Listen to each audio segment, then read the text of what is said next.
and the Senators of the Republic.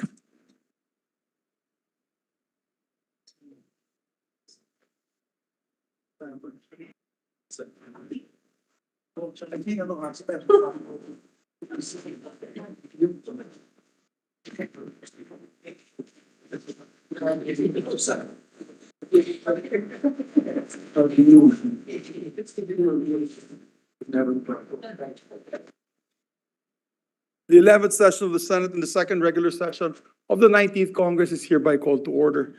Today will be led in prayer by our distinguished colleague, Senator Grace Poe.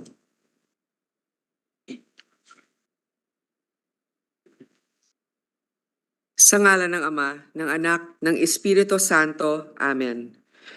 Panginoon, gawin mo po kaming halimbawa ng pananagutan. Patibayin mo po ang aming katapatan sa aming sinumpaang tungkulin at sa taong bayan pinaglilingkuran namin. Paliwanagan mo po ang aming isipan para makagawa kami ng mga batas na sasagot sa panalangin ng mga naghihirap at nangangailangan at magdala ng kaginawahan at kasaganahan sa aming bayan. Bigyan mo po ng pag-asa ang aming mga kababayan lugmok dahil sa kalamidad at trahedya. Gamitin mo kami para maging tinig ng katotohanan, tagapagpanagot sa mga nagpapabaya at nagkukulang, at tagapaghatid ng katarungan. Amen. Sa ngalan ng Ama, Amen. ng Anak, ng Espiritu Santo. Amen. Secretary, please call the roll of members. Roll call of members. The Honorable Senator Angara, Senator Binay, Senator Cayetano Alan, Senator Cayetano Pia, Senator De La Rosa, Senator Ejercito, Senator Escudero, Senator Estrada, Senator Gatchalian, Senator Go, Senator Ontiveros, Senator Lapid, Senator Legarda, Senator Marcos, Senator Padilla, Senator Pimentel, Senator Poe, Senator Revilla, Senator Tolentino, Senator Tulfo, Senator Villanueva, Senator Villar Cynthia, Senator Villar Mark, the Senate President.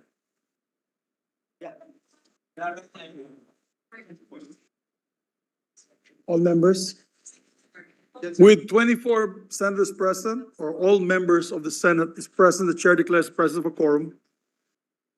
Before we start, Majority Leader, I would just like to apologize for the lateness of the start of our session today due to the hearings of the Finance Committee and the DBCC.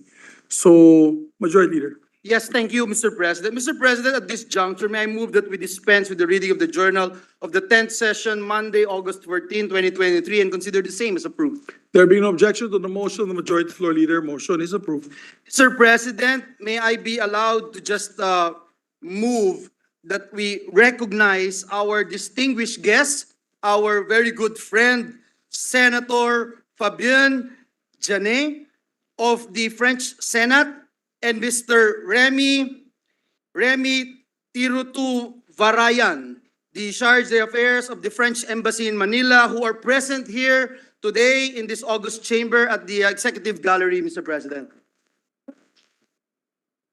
The Senate would like to welcome our dear friend and fellow senator for the Republic of France, Senator Fabien Janet, who is a member of the Southeast Asian Friendship Group and who was one of those gracious hosts that we had when we went to France last October 2022.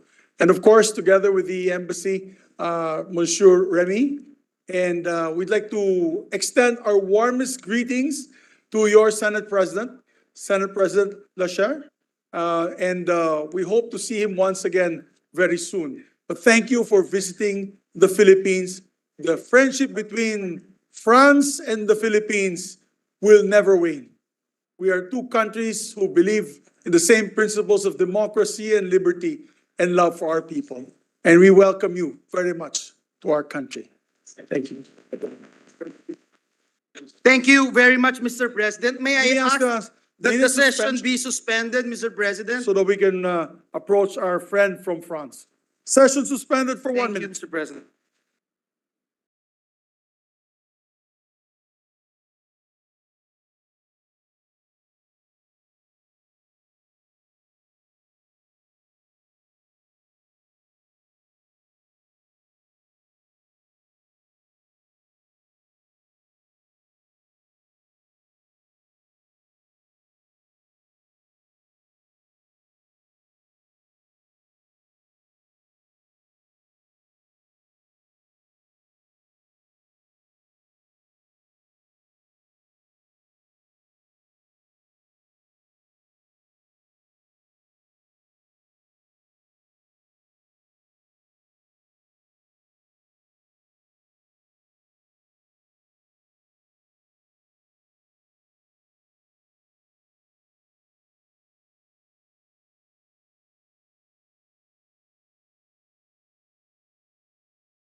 President, we're Majority ready to Leader. resume.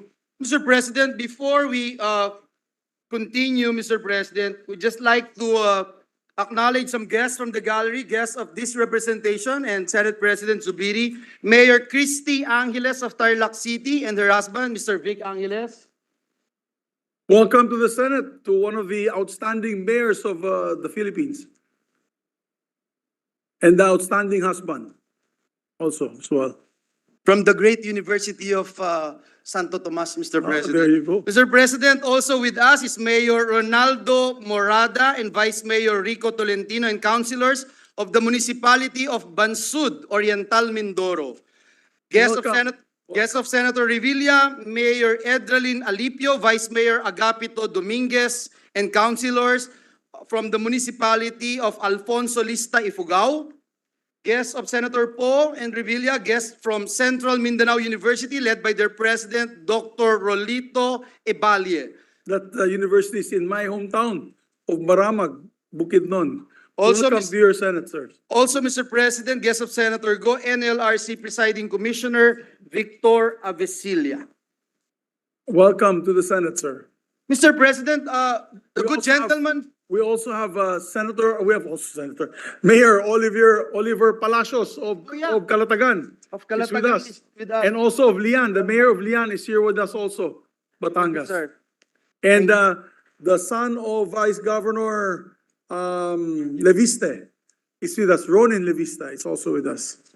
Vice you. Mayor of the town of Lian. We all welcome them, and we're glad that Senator Philip Salvador is also here to welcome all of them. Yes, my dear friend, Tito Philip.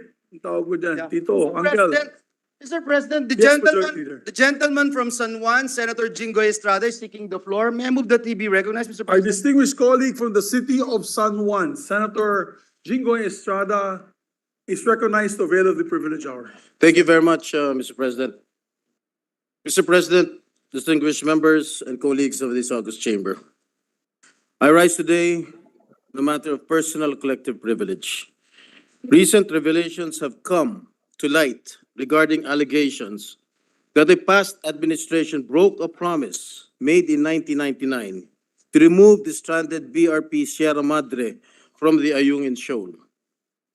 These allegations put forth by Mr. Rigoberto Tiglao have raised concerns about the integrity of our nation's sovereign rights and our commitment to safeguarding our territorial integrity. Such claims that a former president had promised to remove a vessel that symbolizes our presence and assertion of rights in the West Philippine Sea is a matter that deserves thorough scrutiny and rigorous analysis. This plot twist in the continuing saga on our country's territorial claims over at West Philippine Sea came 2 weeks after we adopted Resolution Number 79, strongly condemning China's continuing harassment and its persistent incursions in the West Philippine Sea.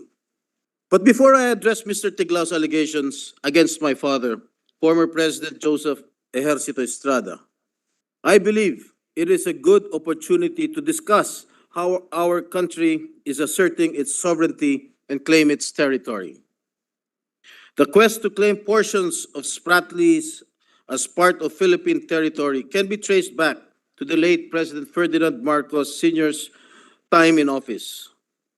He recognized the island's strategic and economic significance, considering that some of these islands have lucrative potential oil and gas deposits. During the 1970s to 1980s, the Marcos government gained control of the Calayan Island Group, or KIG, when we took over Lawak, Pag-asa, Parola, Likas, and Cota, and later on Panatag, Panata, and Rizal. Those audacious undertakings were continued by the Estrada administration. The grounding tactic, which has significant symbolic and strategic value for the Philippines' territorial claims and sovereignty in the West Philippine Sea, was carried out under my father's leadership. The Estrada maneuvering and the fall of Camp Abu Bakar, the Moro Islamic Liberation Front's second largest camp, The culmination of the Estrada administration's all-out war against the MILF are proof of my father's strong resolve to assure internal and external security.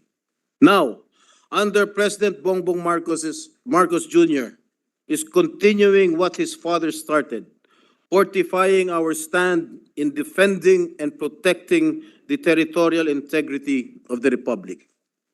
Kaya naman ang sinasabing pangako na tanggalin ang BRB Sierra Madre sa Ayungin Shoal ay isang kasinungalingan.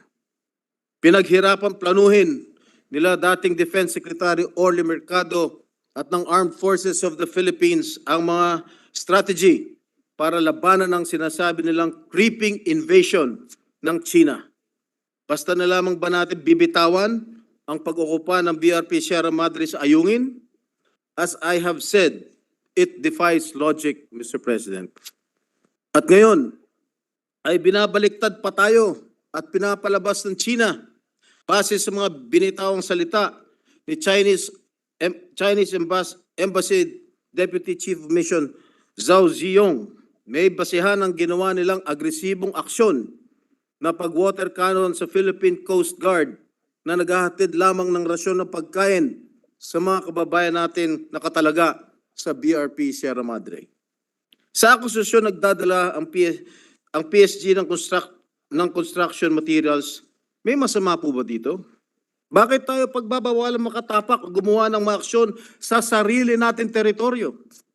In fact, in our submissions to the Permanent Court of Arbitration, we reported sightings of Chinese government vessels as well as unidentified aircraft in the vicinity of the Ayungin Shoal as evidence of their aggressive actions within our territory.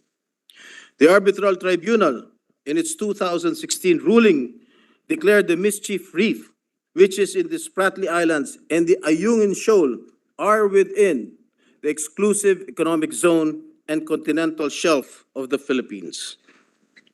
The PCA, in its ruling, said China has failed to exhibit due regard for the Philippines' sovereign rights in its exclusive economic zone. The 80-year-old landing ship tank, a commissioned ship of the Navy, nakita nyo, bulok na, no matter how rotten-looking and unseaworthy, is an extension of the territory of our country. BRP Sierra Madre serves as a symbol of our determination to defend the Philippines' sovereign rights against challenges from other claimants and a reminder of the sacrifices made by the Philippine Navy and military personnel stationed in Ayungin to protect the country's interest. Maaari nating sabihin, ang BRP Sierra Madre ay isang pambansang sagisag ng matapang na pantindig at hindi pagyuko ng Pilipinas sa kabila ng pananakot at pang-aapi. Sa kabila ng kalumaan, kawalan ng maayos na suporta at pagdaan ng maraming dilubyo, nananatili itong nakatayo at matatag. For 24 years now, we have not heard of any effort to undertake other measures in continuing and fortifying our country's stronghold in the West Philippine Sea. We have been kept by our neighbor China in various forms of bullying, harassment, while they continue to build structures in these disputed areas. Mr. President, let me just ponder more on the assertions of Mr. Tiglao in his several published articles. Mr. Tiglao based his claims on the 2022 book of Gregory Poling, an analyst specializing in Southeast Asian political and security issues, offered no other information. How can we consider a passage in a book that claims former President Joseph Estrada vowed to remove BRP Sierra Madre from Ayungin Shoal at the request of the Chinese government as unquestionable truth? It was made verbally, allegedly to who? Can you name names, Mr. Tiglao? Stupid. Even the confidential memorandum of former Department of Foreign Affairs Secretary Albert Del Rosario, addressed to the late President Benigno Aquino III, which Mr. Tiglao mentioned in his piece, was ambiguous, as it merely stated that the Chinese side claimed that Philippine authorities promised China that they would immediately remove the stranded vessel.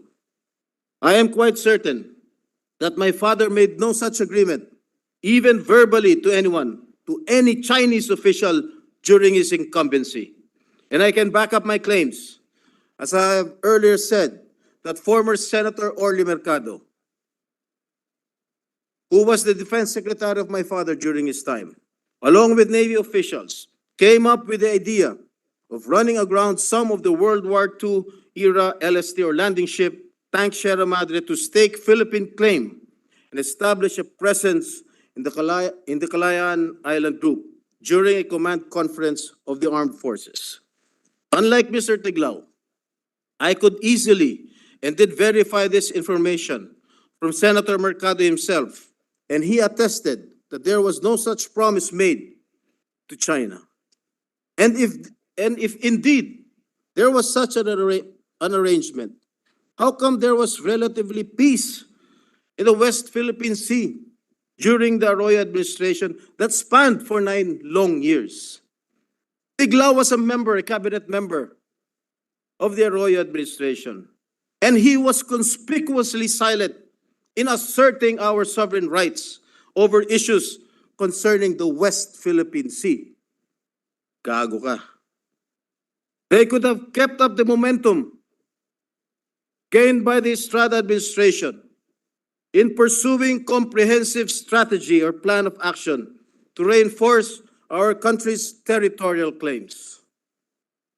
One thing certain was that under the presidency of Mrs. Arroyo, several bilateral talks were held in Shanghai that resulted in the signing of agreements related to tourism and the opening of the country to Chinese investments.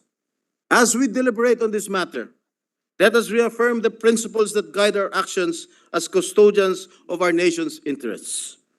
Ayungin Shoal is not just a piece of land.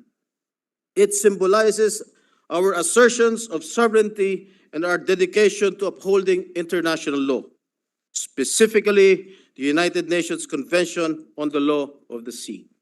Mr. President, distinguished colleagues, the BRP Sierra Madre's presence at the shoal stands as a testament to our unwavering commitment to defending our rightful claims and securing our territorial integrity. And as a sovereign nation, we hold dear the principles that our forefathers and heroes fought hard to secure. Any suggestion that goes against this commitment, regardless of whether it happened in the past or present, challenges those principles. We cannot allow mere allegations without substantial evidence to cast aside the efforts and sacrifices made to ensure our current freedoms, especially not from someone who had been called out not once, but twice by media organizations by making up stuff with absolutely no evidence to support his attacks.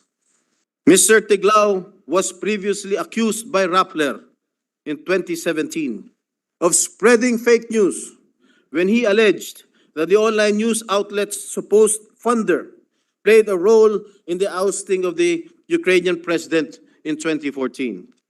In 2022, he repeated his actions by accusing Verifiles, an independent media organization, of being funded by US bankrollers and supporting then Vice President Leni Robredo's presidential campaign. Hindi ko lubos maisip kung bakit kailangan magpakalat ng ganitong kasinungalingan kung kailan paulit-ulit ang pambubuli sa atin ng bansang itinuturing nating kaibigan. Maliban na lamang kung isa siyang makapili o isang traidor ng bayan. Ang katagang binitawan ng batikang aktor na si John Arcilla sa kanyang pagganap sa pelikula bilang si General Luna ay tila nababagay kay Mr. Tiglao. Ang sabi niya, may mas malaki tayong kalaban, ang ating sarili. Ginoong Pangulo, sa panahong sinusubok ang ating katatagan at pagkakaisa, gamitin natin inspirasyon ang BRP Sierra Madre na patuloy na naglalayag para ipaglaban ang ating kasarinlan. While we may have differing opinions, one thing is undeniable. On July 16, 2016, we successfully fought for our rights and emerged victorious. Thank you, Mr. President. Thank you very much, our distinguished colleague and fellow patriot, Senator Jinggoy Estrada. Our distinguished colleague, Senator Francis Escudero, is recognized. With the permission of the good gentleman, Mr. President, I'd like to make a brief manifestation and ask him just one question. If the gentleman will yield, Mr. Of course, President. gladly, Mr. President. My manifestation, Mr. President, is this. I think the comments of Mr. Tiglao, or anyone for that matter, commenting on the statement made by the Chinese representative at this point in time is irrelevant. The President already spoke and said that there is no such agreement, there is no such commitment, and if any there was, that he hereby rescinds it. That should have put an end to this issue. Ang nakakalungkot, Mr. President, tayo na yung nag-aaway dahil nagre-react, nagtuturo at nagsisisihan dahil sa sinabi ng may tuturing nating katunggali sa isyong ito kaugnay ng West Philippine Sea. Huwag nating payagan at pahintulutan na mangyari ito sa pagitan nating mga Pilipino. Nagkakaisa tayo dapat kaugnay ng posisyon, paninindigan at prinsipyo natin sa bagay na ito at hindi tayo dapat nag-aaway-away at nagtuturuan. Pangalawa, Mr. President, Your Honor, I hope the gentleman will join me. As I have stated, I will be proposing in the deliberations of the national budget that we allocate at least 100 million for the construction of facilities in that area, not a military base, but a shelter, a lodging facility, not only for our soldiers, but for fishermen, whatever their nationality may be, who may be facing rough waters in that part of the sea, and they can find shelter perhaps there in case it should so happen. And may I ask the gentleman to join me so that we can finally replace the BRP Sierra Madre and have suitable accommodations, again, not only for our soldiers, but any fisherman of whatever nationality that may need shelter and sanctuary. As your chairman of the Committee on National Defense, I fully support you, but I think 100 million might not be sufficient to build any structure there in the Ayungin Shoal or in Pagasa Island, because I've been in Pagasa Island. And if I encourage my colleagues to drop by Pagasa Island to see the situation of our citizens there, even the health center, the barangay center, there's no other services that can be offered by our government there. So I fully support the proposal of Senator Escudero, Mr. With the President. permission of both gentlemen, this representation will commit. But part of our institutional amendments, I will help Pagasa Island. And I fully support the motion or the plan of Senator Escudero to also assist BRP Sierra Madre through these facilities. You will have my support. Thank you, Mr. President. Thank you, distinguished. Thank you. Thank you, Mr. President. Thank you. And may just add before tama po sinabi before we continue. Tama po sinabi ni Senator Escudero, this is psychological warfare at its best. When we're all rallying ourselves together behind the men and women of the Air Force and the Navy and the Coast Guard, they try to come up with a statement that will make us fight internally. It's psy-war. We should not succumb to the psychological warfare.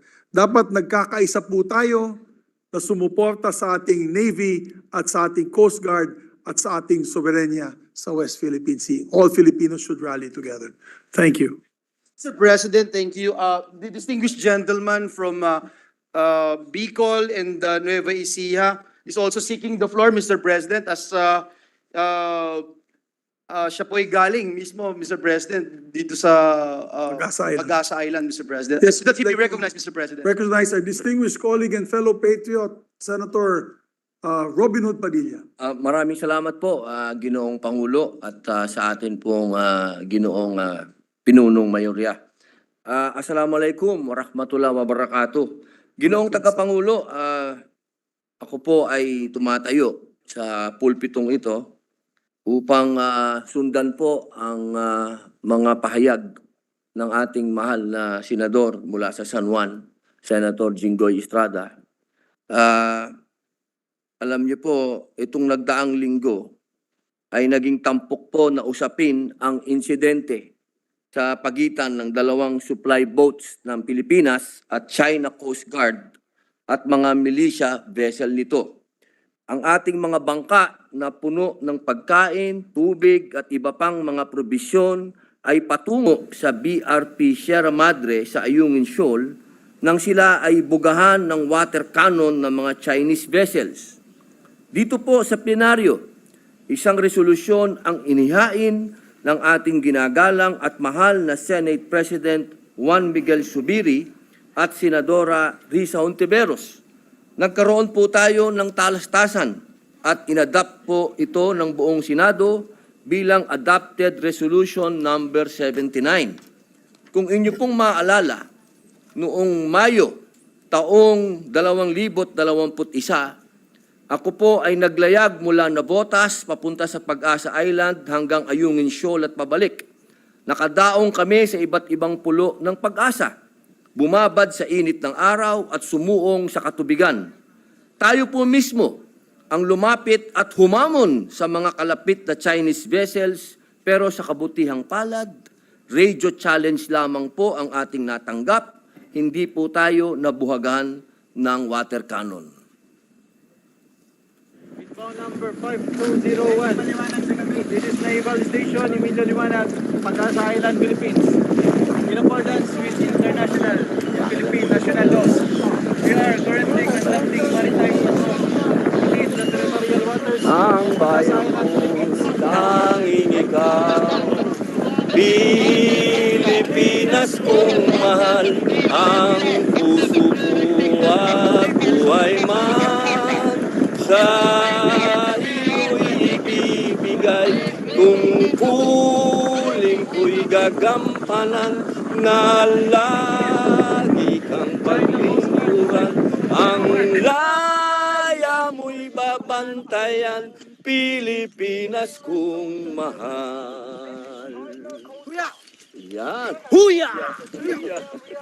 Ayan po ang ating mga magigiting na sundalo rito. Thank you, Idol. Welcome to Pag-asa Island. Ayan po yung maingay. Briefing Media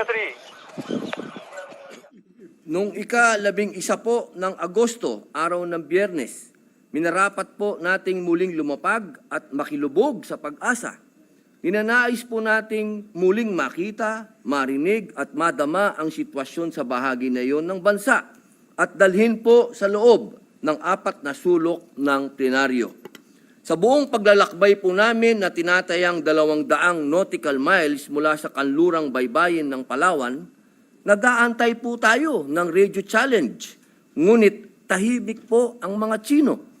Marahil po dahil noong nagkaroon ng insidente noong nakaraang linggo, ay nakabantay na po ang ating 2 Navy ships, ang BRP Laguna at ang BRP Benguet. Makikita rin po natin na nandoon sa Pag-asa ang ating Philippine Air Force. Sinuyod po natin ang Pag-asa kasama ang ilang miyembro ng aming tanggapan.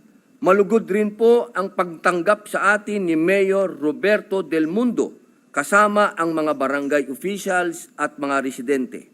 Kabilang po sa ating pinasasalamatan ay sina Admiral Alberto Carlos ng Westcom, Lieutenant Tiffany Ann Palmares, Commander Jeffrey B. Legaspi, Commanding Officer ng Joint Task Unit Pag-asa, at Lieutenant Ryan Silan, Commanding Officer of Naval Station Emilio Liwanag.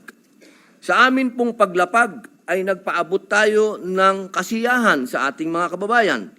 Sakto po na nagse-celebrate po ng ang kaarawan ang aking may bahay na si Mariel. Kaya naman napili po namin hindi po mag-honeymoon kung hindi makasama po ang ating mga kababayan. Ginoong Tagapangulo, ang Pag-asa po ang nag-iisang isla sa gitna ng West Philippine Sea, nagsisilbing tahanan sa higit 300 Pilipino ayon sa tala. Sa kabila po nito, halos 50% na lamang po ang natira sa isla dahil nagsilipat na po sila sa syudad. hindi na po aabot sa isang patak ang bilang ng mga naninirahan dito kung ihahambing sa kabuuang populasyon ng bansa na papalo sa 110 million. Napakaliit na lupa na may napakanipis na populasyon. Pero wala pong makakatanggi at walang pag-aalinlangan kung sasabihin na ang pag-asa ang pinakamahalaga at pinakamakapangyarihang unit na saklaw ng Pilipinas sa usaping geopolitikal. Mismong si dating Pangulong Ferdinand Marcos Sr. po ang nanguna sa pagkilala sa Kalayaan Islands bilang hiwalay na munisipalidad na sakop ng lalawigan ng Palawan. Sa bisa po ng Presidential Decree number 1596 na inilabas ni dating Pangulong Marcos noong Hunyo 11, 1978, formal na kinikilala ang Kalayaan at sinuguro ang pag-unlad nito bilang bahagi ng Pilipinas.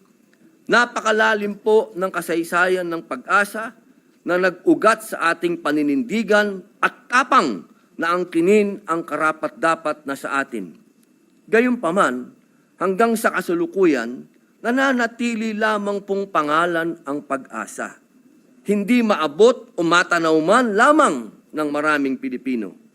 Ginoong Pangulo, sa gitna ng usaping ito sa Kongreso, ang nais po nating marinig ay ang umaalingaw-ngaw na pahayag na hindi nag-iisa at kinalimutan ang natatanging pamayanang Pilipino na naninirahan sa gitna ng napakalawak na West Philippine Sea. Nais ko pong ipakita sa inyo ang ilan sa mga hinaing ng mga tagapag-asa na nais nating tugunan. Una po, ang mabilis na pagpapagawa ng mga infrastruktura na nasira ng bagyong Odette. Hanggang sa kasalukuyang po ay nananatili pa rin nakatiwangwang ang mga ito. Makikita po natin sa mga videos ang mga tinutukoy nating pasilidad. Una po, munisipyo ng Kalayaan. Tingnan niyo po, mga mahal kong kasama, halos 2 taon na po ang nakalipas noong hinagupit tayo ng bagyong Odette. Pero nananatili pa rin pong sira ang kanilang munisipyo ng Kalayaan. Paano po sila magsasagawa ng kanilang mga lokal na mga programa at mga pagtitipon? Pangalawa po, ang Pag-asa Island Integrated Elementary and High School. Balik eskwela na po, pero walang bubong. Wala pong pader pa rin ang bubungad sa paaralan ng mga mag-aaral sa Pag-asa. Paano naman po ang ating mga bata? Paano naman po ang kanilang pag-aaral kung ganyan po ang sitwasyon? Pangatlo, housing program. Dahil po siguro sa pagtitipid ay hindi papasa bilang disaster resilient infrastructure at tiyak ko po na masisira at dili pa rin din ng bagyo. Ang ating nais po sana ay maging modelo ang infrastruktura ng Santorini, Greece na kayang tumindig sa gitna ng bagyo at sakuna. Ang mga gusali pong yan ng ating nakikita ay kadalasang gawa sa makapal at konkretong pader at bubong. Ang elemento ng istruktura ay partikular na idinisenyo para sa extreme weather conditions. Pangalawa po, ating makikita ang napakagandang kalikasan at karagatan ng Pag-asa. Ang beach po na makikita natin ay kawangis ng Maldives. Panoorin niyo po ang maiksing video na yan. World class po ito. Kung atin lamang pong bubuhayin at bubuhusan ng puhunan para sa turismo. Bilang panghuli, kailangan pong buksan natin ang mas malaking oportunidad sa pamumuhunan at kabuhayan ng mga tagapag-asa. Panahon na po para maging pugad ng mga mangingisda ang Kalayaan. Maisasagawa po natin ito kung may fuel dump o gasolinahan sa mismong isla. Dapat ay may sustainable na pagkukunan ng enerhiya ang mga motorboats at power supply para sa mga residente ng Pag-asa. Ginoong Tagapangulo, ang ating pong punto. Napakalaki ng pag-asa sa pag-asa. Alam naman po natin ito. Lahat ng lugar, kung iiwang nakatiwangwang at walang nakatira, titirhan po yan at titirhan ng mga squatter. Sa kaso po natin, ang mga banyagang squatter, hindi natin kayang sipain ng pwersahan. Ang pinakamainam po sa lahat ay punuin natin ito ng mga Pilipinong maninirahan sa islang tinatawag nating atin. Kung atin pong tutugunan at bibigyan aksyon ang hinaing ng ating mga kababayang nahaharap sa araw-araw na hamon ng sikmura, seguridad at kabuhayan, darating po ang panahon na hindi na natin kakailanganing sumigaw na atin ang pag-asa dahil may buhay na patunay na sa atin ito. Uulitin ko po, sa pag-asa, magmumula ang kasaysayan ng bagong Pilipinas. Napakalaki ng papel ng pag-asa sa kasaysayan ng bansa. Totoo pong ang pag-asa natin ay ang ating mga kasundaluhan na nagsisilbing unang hanay ng proteksyon ng bansa. Gayunpaman, kung walang mga sibilyan sa pag-asa, hindi na natin itong tuluyang masasabing atin ito. Dapat na po nating igiit ang presensya ng gobyerno nang walang pagtatangi sa ating, siyempre po, kailangan po nating angkinin talaga ito. Atin po itong West Philippine Sea.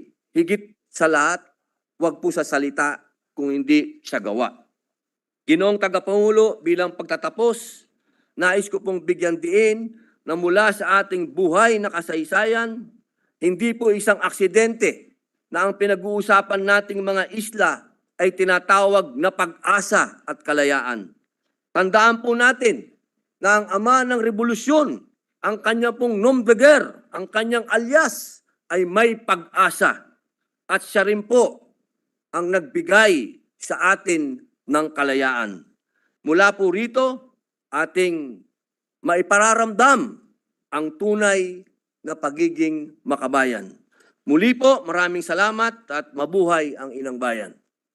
Thank you, Mr. President. Thank you, Senator Padilla. Maraming salamat, Senator. I would assume, Mr. President, that this is the privileged speech also of Yes. our dear colleague, if Yes, I am that correct. is his privileged speech. This is your privileged speech, Your Honor. Yes, Mr. President. And with that, Mr. President, I would move that the two speeches be referred and the manifestations thereon be referred into to the Committee on National Defense, Mr. President. I so move, Mr. President. There be no objection to the motion. Motion is approved. Mr. President, at this juncture, I move that we resume consideration of Senate Bill number 1846. This is the Bill on Internet Transactions Act of 2022. I so move, Mr. President. I believe Senator Pimentel is going to be the one to ask questions. Senpia. Senpia? Okay. Do you want to, while you're waiting for them? Okay, Mr. President, I You wanna will do the move for reference of to business suspend, then? Mr. President. Yeah, we'll do reference to business muna siguro. Okay, Mr. President, with that, I move that we proceed with the reference of business. Well, she's here now. I so withdraw my motion, Mr. Let's President. proceed with the first. I will move again, Mr. President, to resume consideration of Senate Bill number 1846. This is the Bill on Internet Transactions Act of 2022. There be no objection. Motion is approved. Mr. President, the parliamentary status of the measure is that we reopened the interpellations to allow the members to ask questions on the substitute bill. And so with that, Mr. President, I move to recognize the sponsor of the measure, the chairperson of the Committee on Trade, Senator Mark Villar, and to continue with her interpellation, Senator Pia Cayetano. So My move, Mr. distinguished President. colleague, the sponsor of the measure, Senator Mark Villar, is recognized to sponsor and to interpolate the distinguished colleague from Taguig and Pateros. Senator Pia Cayetano is recognized.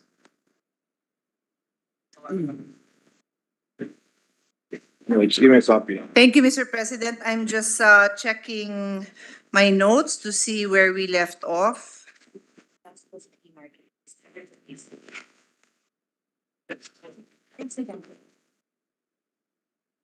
Are we done with it?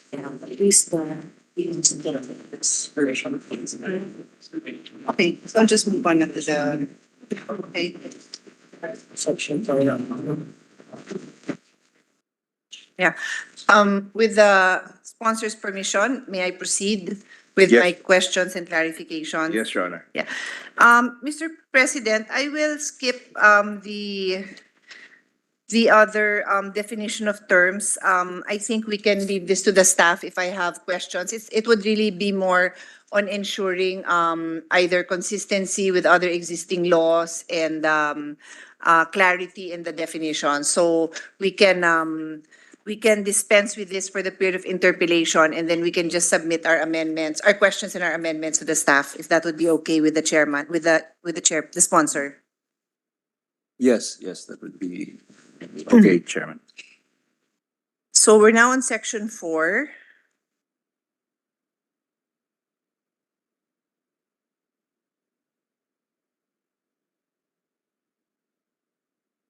And to be clear, this is just for to spread it into the records. Section 4, scope and coverage states that the provision of this act shall apply to participants in internet transactions where either the online consumer or the online goods or digital service provider is situated in the Philippines, included but not limited to delivery carriers, digital platforms, e-retailers, online consumers, and online merchants. In other words, Tagalogin ko, kailangan isa dun sa mga parties ay are legally based in the Philippines. So with the example included, when it says, when it provides for a, it provides for a narration of inclusions not limited to delivery carriers. So in other words, a foreign buyer can the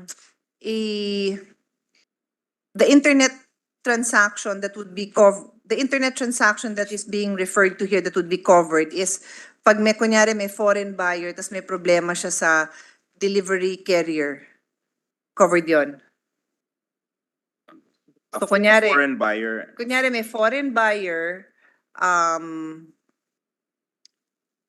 In the foreign buyer. O ito, kunyari may foreign buyer bumili sa Amazon US, tapos pinadeliver sa kanyang kamag-anak dito, tapos nagka-problema sa delivery. Would that be covered?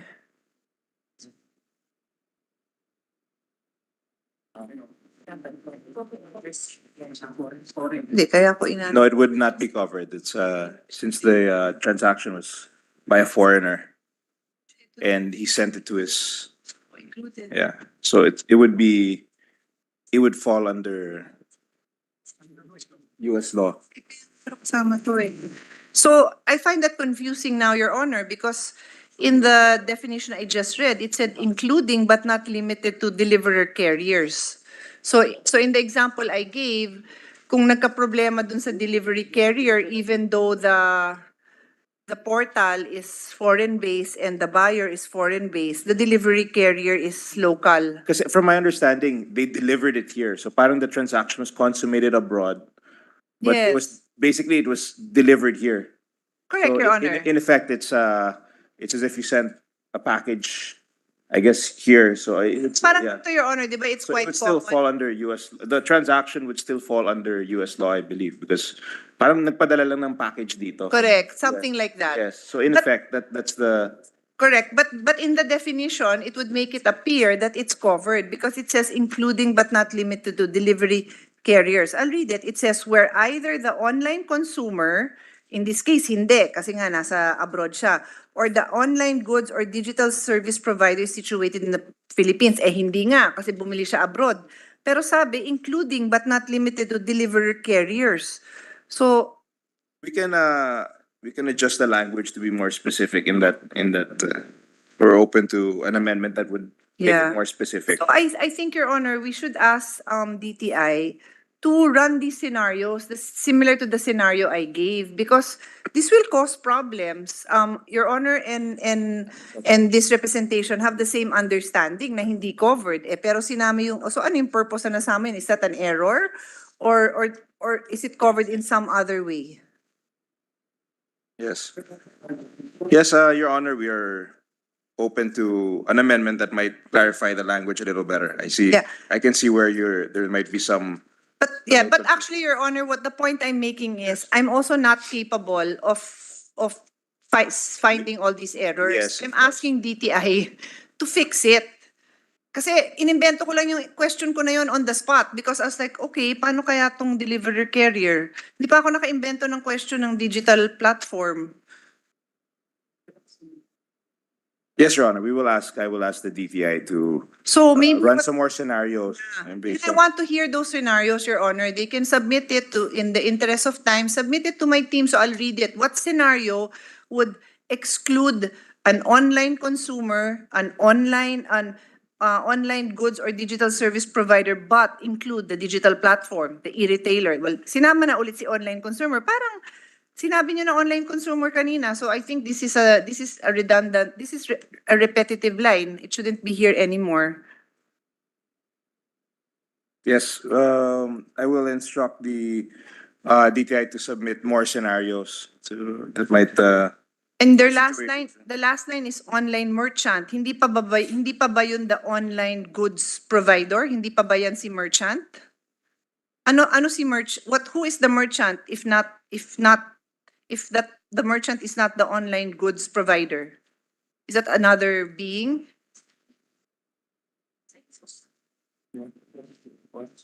Online merchant service provider sells inside the platform. Online goods service provider. The online merchant, based on here, it says, basically, it refers to the merchant who sells within the platform. Specifically, the definition here is online merchant refers to an organization or retailer selling non-financial goods or services to online consumers through e-marketplace or other third-party digital platforms.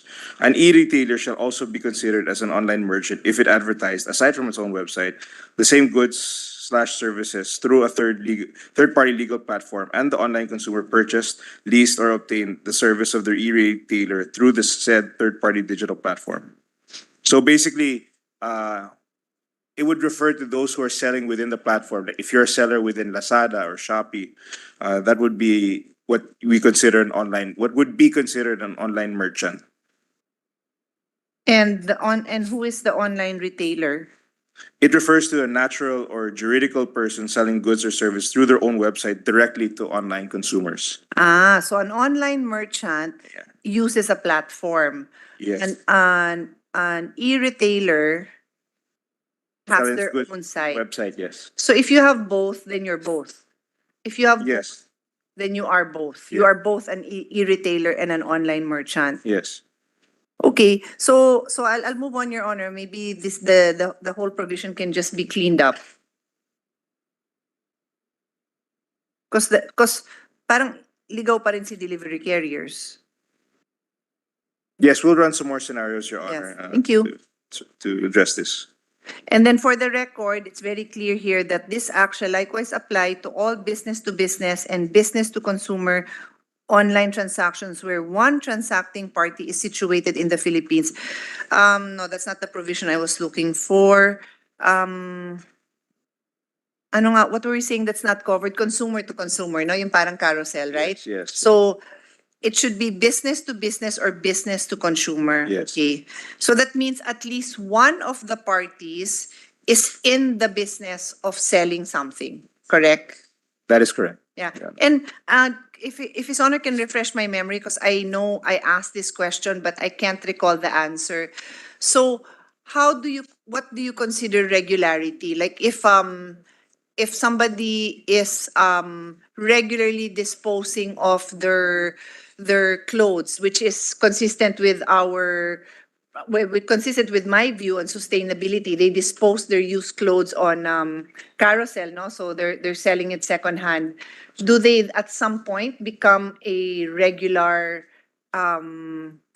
merchant? I think in that case, that the purpose that would be just to a personal unloading of personal effects. When we talk about, I think, something of, repetitive transactions of more regular, that have more regularity, and that would be defined as more of the way I think the example you showed earlier is more of an isolated this, whereas a transaction with regularity would indicate a more business orientation to the seller. Okay, I think, Your Honor, that requires more deliberative examination because in the sustainable movement, it is encouraged that you don't throw away old things. You resell it, you give it away, you resell it, you repurpose it. So they might be doing it with regularity. So that's why I said you have to define what that is. Is it by an amount, by the number of times? At the rate people shop nowadays, which is really a sustainability issue, I'm happy that they will have it repurposed and reused. But if it does become a regular thing, then do they fall? I just want these things clarified. Yeah, I don't have any strong opinions, Yes. but I just want them clarified so that people know where to go. And of course, alam nyo na ho yung magiging question, dyan, mga, in good condition daw. Tapos nung nakita ko, sira-sira. Kaya sa magko-complain, tapos sasabihin, hindi ka covered dyan. Yeah. Dahil hindi naman regular ang pagbenta niya sa carousel. Hindi, regular na yan. Buwan-buwan may binibenta siya. So, it should be decided now. Yes, I think in terms, I think quantitatively, we were planning to leave that to the implementing rules and regulations to give a more, I guess, a specific assessment of what exactly would constitute recurring transactions, that kind of recurring transactions, what would define a C2C. But there is a specific this definition of C2C transactions, which is isolated transactions of an individual or group of individuals with another individual or group of individuals done for personal, family, or household purposes and not done in the ordinary course of business of any of the parties to the transactions. I guess, like you said, that's a broad, it's a little broader, but if we want to get into the intention was to allow the IRR to get into the specific details of perhaps number of transactions or what exactly would constitute a C2C transaction. And I think we have to be also, sorry, Your Honor, but I think we also have to be fluid about some of these definitions, because if we put in the law, it might limit the ability of the DTI later on to adjust as the marketplace changes. As we know, this is a very fluid. Understand. it's Yeah, a very- that is a good point, Your Honor. But okay, so let me pose a question along that line. That person who's disposing of her family's, let's just say not her own, even her family. So minsan dress niya, then another time jacket ng tatay niya, another time bag ng nanay niya. And then after a while, sasabihin nila na magreklamo, puro low quality yan. Hindi totoo yung quality na sinasabi niya dun sa ano niya. So kung hindi yan, if you consider that, kasi personal, you don't consider it that regular, saan sila magreklamo? Yes. Parang For scam, I scam think rin. if in the event that it's in the event that it's clothes from your family or something, that I think that would fall under more consumer to consumer transaction. But when we talk about regularity, perhaps if it's something you purchase from someone else for the purpose of reselling it, that would be something that would fall under the Consumer Act. Right? If it was purchased. If you purchase it from someone else, we get that. Consumer Act. So yes. Yeah. Yeah. Anyway, I hope His Honor understands. I'm just asking these questions for clarity when the law is passed, and these questions will come by the. Yes, like I mentioned, I think when it comes to a consumer to consumer transaction, it's really, if you look at the intent of the person, it was more as you're selling, in this case, it's the selling of your family's clothes. I Yeah. think your intent is not really, there's no regularity in that, but whereas perhaps if it's something that you bought from someone else, perhaps, and you wanted to resell it to somewhere else, then it becomes something that would fall under the Consumer Act. Okay. And then, do I understand correctly? I'm going to skip now to chapter 2, section 8, the creation of the e-commerce bureau. The e-commerce bureau, section 8, letter E, will receive business and consumer complaints, no? So the complaints that we're discussing would go to this bureau, correct? Yes, that is correct, Your Honor. Okay, so for example, can His Honor help me out here? If somebody bought an airline ticket online and then somebody else bought it through a travel agent and they encountered exactly the same problem, one complaint would go to the e-commerce bureau and another complaint would go to another bureau in DTI. Would that be correct? Well, the e-commerce bureau would be the one to refer to the proper. I mean, in it would probably end up in the same. Of course, it would end up with the company that where it originated from. In the case of a plane ticket, it would end up with the airline company. So even the e-commerce bureau would have to coordinate, and whichever bureau, even if of course the DTI would still assist them and would refer them to the entity, the original entity that sold the ticket, which is the airline. Actually, His Honor's reply leads me to what was my other question. Letter E, the one I cited, receive business and consumer complaints on internet transactions. Okay, so i-receive niya yon, and facilitate the speedy resolution thereof by the appropriate government agency which has jurisdiction. So in other words, babato niya din dun sa agency. They're not going to process this. They're just a coordinator. Is that the role of, do I understand the role of the e-commerce bureau correctly? They're just a coordinator? Yes, they're a coordinator. Yes, and again, I think the DTI has a no wrong door policy. So even if they reported the same transaction to two separate entities, but even if they reported to a different department of the DTI, it would still be they would still service the request and refer it to the proper department or entity or whoever business was the one who sold the product. So in the example I gave, Your Honor, may I know from DTI who receives complaint? What agency deals with complaints of airlines? Airline tickets. Right now, it's the Consumer Protection Group. Okay, so yun nga, so mare-refer doon. So because that, I actually think that's more efficient because both would be referred. It's the same problem most likely. And I'll give an actual case. When I flew the other week, I was seated, well, near me was a foreigner and he was saying that the PAL business class ticket was a scam. Kasi yung binenta nilang seat, wala man lang entertainment ano tawag doon, entertainment unit, 'di ba normally meron nang nakadikit Yes. doon. Walang screen, tapos hindi rin sinabihan ahead of time. Mag-take off na yung plane, saka lang sinabi na hindi ba kayo sinabihan na wala kayong entertainment? So talagang narinig ko talaga yung katabi ko, sabi niya, this is a scam. Kasi hindi, so pag ganon, saan yan marireport?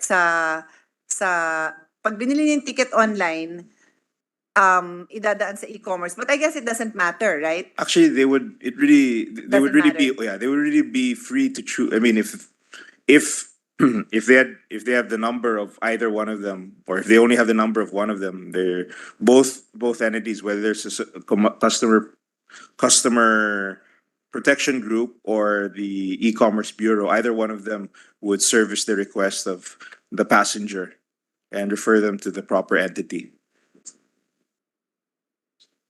Yeah, but just to be clear, they're not going to to handle it. They're just going to refer it to the proper entity.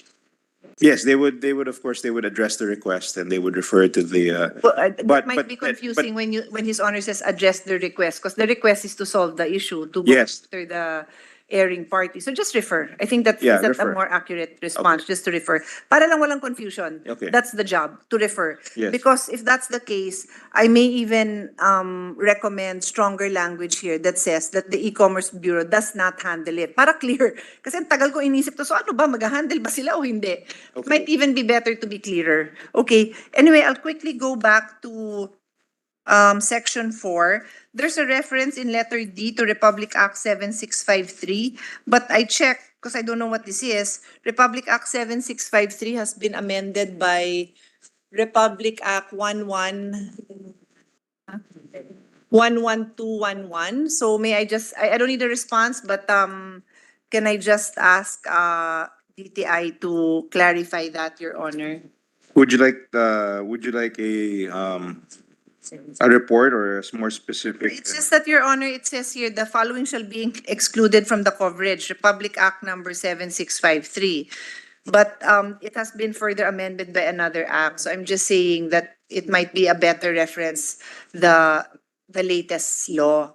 Okay. So kindly have DTI take a look at that so that we're making reference to the accurate law. Yes, yes. Yeah, I think they were referring to the definition of like financial products and services as defined under the Republic Act. So they can give the specific reference in that act so that we can be more guided in terms of the definition and the references. Okay, but what I'm saying is that law has been amended. So Yes. the proper reference would probably be the latest law. I don't need any specific provision. Okay. Yes, that is noted, Your Honor. Thank you. You might want to say as amended anyway. Yes, yes. Duly noted, Your Honor. Okay, I'll move on to the next item, letter E, section 4E. The regulation of the content of online media without prejudice to appropriate actions authorized under this act for purpose of preventing the infringement of intellectual property rights under the Intellectual Property Code. So, the regulation of content of online media is one of those that are excluded. So my question is, as to the content of this online media, then who is now going to handle claims of claims on what malicious content? If it's malicious content, what, you go to court, that's libel. Wrongful acknowledgement of the owner of the content, copyright violation, you go to the Intellectual Property Office. Let's be clear so we know where they go. If it is malicious content, that would already fall under the cybercrime law. But Cybercrime. if it's something of the nature of intellectual property, that would be the IPO office. Okay. It's a intellectual property And- office. Yeah, okay.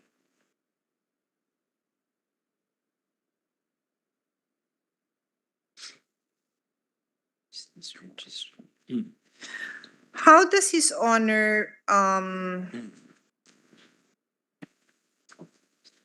I think I'll take this up later on OBR, Online Business Registry. It comes up again later.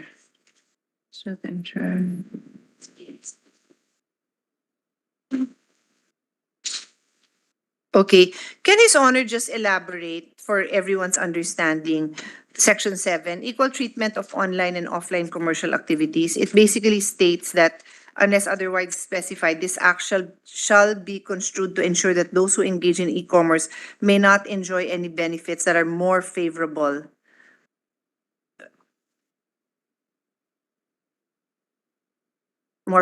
nor be placed at a disadvantage in relation to other enterprises that offer goods and services offline.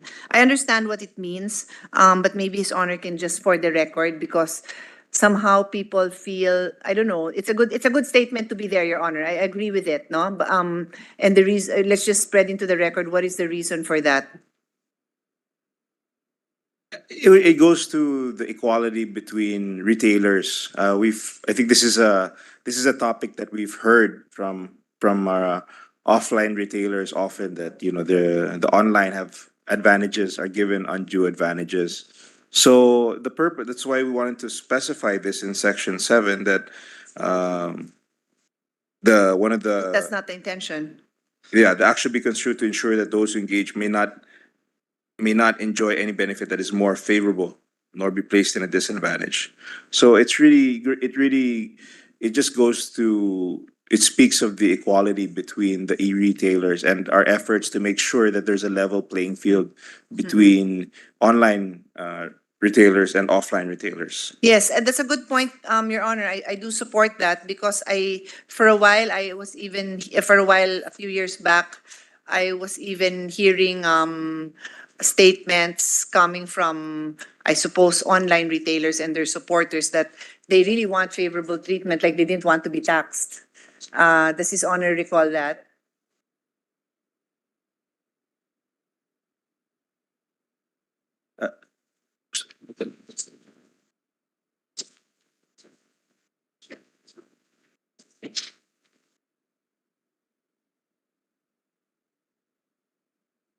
I had a question, Your Honor. Oh, sorry, I thought you were making a No, statement, I sorry. said, does His Honor recall that there were expressions of sentiments of online retailers and their supporters that they did want favorable treatment, like they didn't want to be taxed.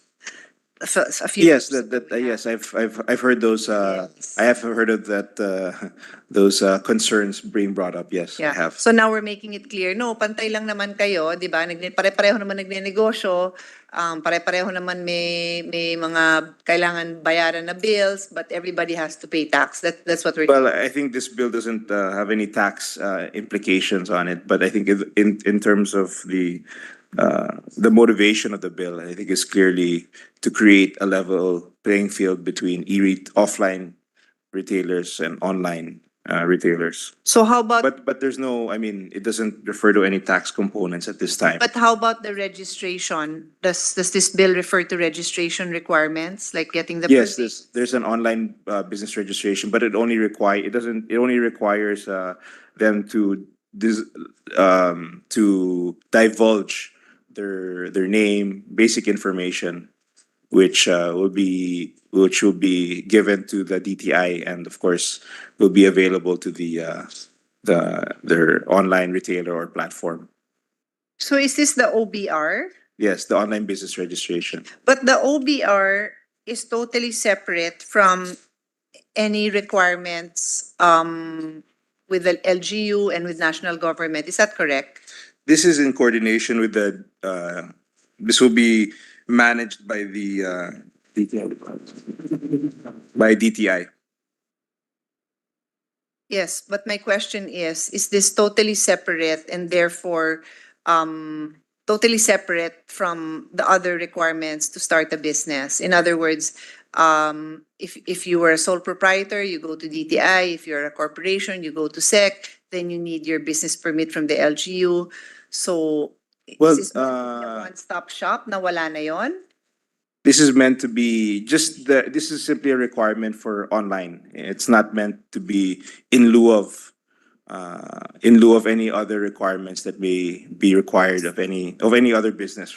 So it's an additional requirement. That's what it is. Basically, yes. Yes. Okay. So to be clear, because I'm not sure and I would be happy to be educated. Is there a provision here that says that? Because if not, I would recommend that there is. That this is not registration in the OBR is not in lieu of exactly what the sponsor said. Yeah.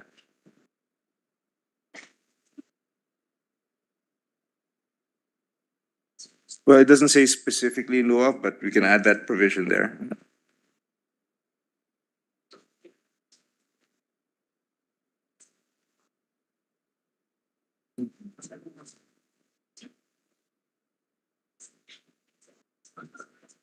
Thank you, Your Honor. I think offhand, I think it may be necessary. I'm happy to hear what DTI has to say, but I think it won't hurt to make that clear because some people you know, if when DTI starts promoting this law and they'll say, don't forget to register, some maybe of the view that, dun lang pala ako magre-register.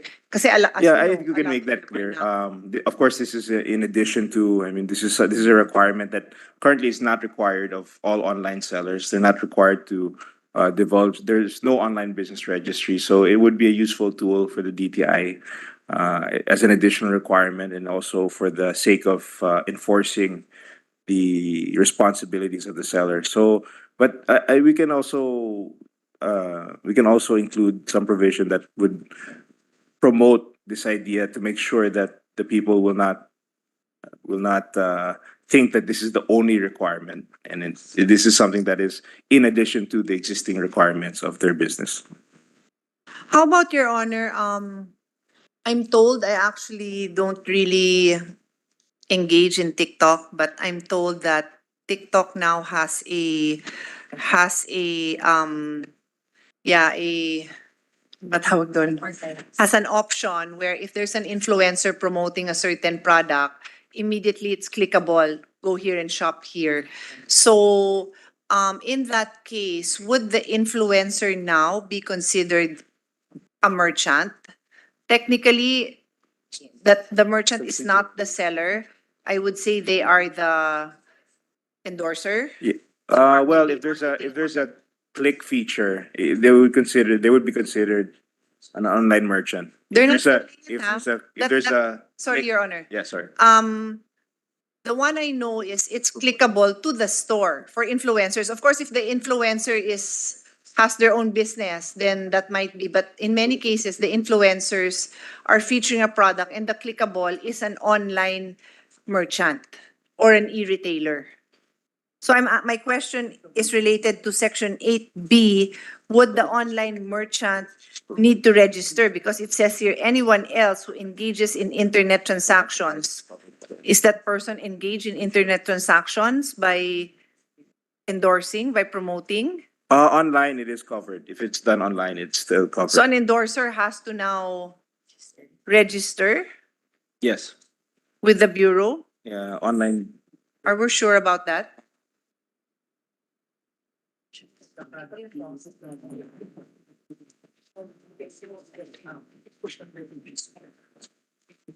If the influencer is pushing it to the Philippine market, he would have to register As what?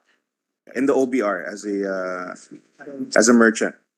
Hindi siya merchant, wala siyang sinesell na products. Are you saying he's just Endorser. promoting it but no click? But if it's a click, if there's something there that's a clickable and brings him to the site, Pero not necessarily may kita siya doon. Sometimes may points, sometimes may fixed fee, sometimes, I don't know. Hindi pa ako nakuwang influencer for that.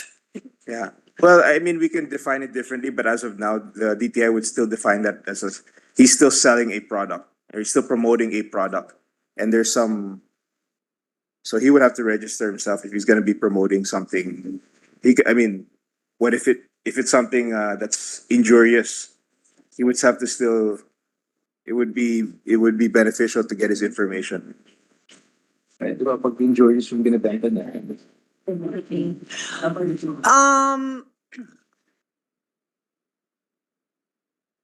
The view of this representation, Your Honor, is that you might have to capture the influencer in some way because there are influencers that are really peddling wrong information, injurious information, which A we- product, injurious product. It has to be. I mean, Well, I don't- no. if you're saying information, yeah. Information Yeah. that is related to a product that if used in the manner the influencer is explaining could cause injuries. For example, I gave the example, Your Honor, in my first interpellation. There's now vape products that have collagen. So if there was an influencer, which Yes. is actually not allowed by law already, if there was an influencer pushing that, then that influencer should be held accountable. Is that the purpose of this law? Is it covered here? Because under the definition of online merchant, I don't think that influencer is covered because the definition of online merchant in this bill is selling a product. Yes. And selling the product might be different from just promoting a product. So it's something I am bringing to His Honor's attention so that the proper language can be provided if in fact there is that desire to capture influencers. And if so, is it all kinds of influencers or only if it's applicable? I don't know, Your Honor. I don't know the answers. I am just posing these questions because they are real situations. Yes. What they call that an advertisement model, which is end users access the service for free since the platform is sustained by advertising revenues. So that's a advertising model for revenue, and it's a business model, and that's why the inclusion of advertising as distinguished from advertisements is included, since its nature its nature is business on a digital platform. So, and if you look at digital platforms, they refer to information and communication technology-enabled mechanisms that connect and integrate producers and users in online environments where goods and services are requested, developed, and sold, and data generated and exchanged, such as but not limited to e-marketplace, delivery service platforms, educational platforms, food delivery platforms, and healthcare platforms.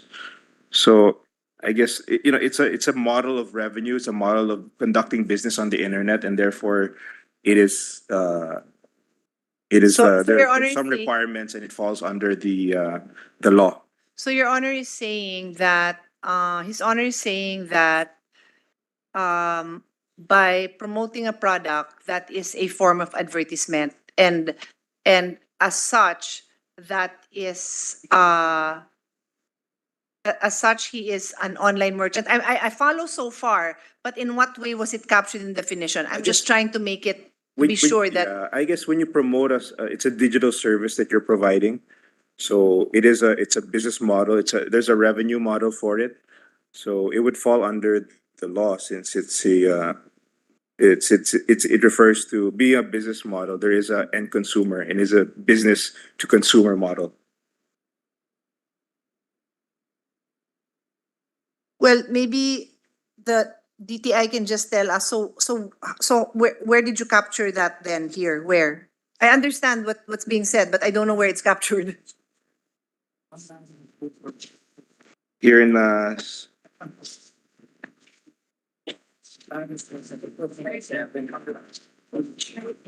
Section 497. Here, here in Section 4, Line 7, the provisions of this act shall apply to participants in internet transactions where either online consumer or the online goods or digital service provider is situated in the Philippines, included but not limited to delivery carriers, digital platforms, e-retailers, online consumers, and online merchants. So saan nga dyan, Your Honor? Well, being a digital service, they consider someone who is engaging in online, someone who's promoting someone who's promoting a product is a digital service provider. Since you're advertising a product, you're earning as a digital service provider. So that's what's included in the scope and coverage in Section 4. That allows the online consumer to pay cross. Well, if you take a look at letter K, which is Section 3, letter K, which defines digital service, it refers to a non-financial service that allows the online consumer to create, process, store, or access data in electronic form, or allow the sharing of any other interaction with data in electronic form uploaded or created by the online consumer or other users of that service. I don't think that's what that's what an endorser does.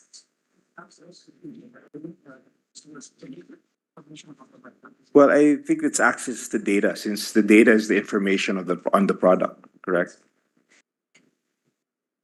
Your Honor? So access to data. Yes.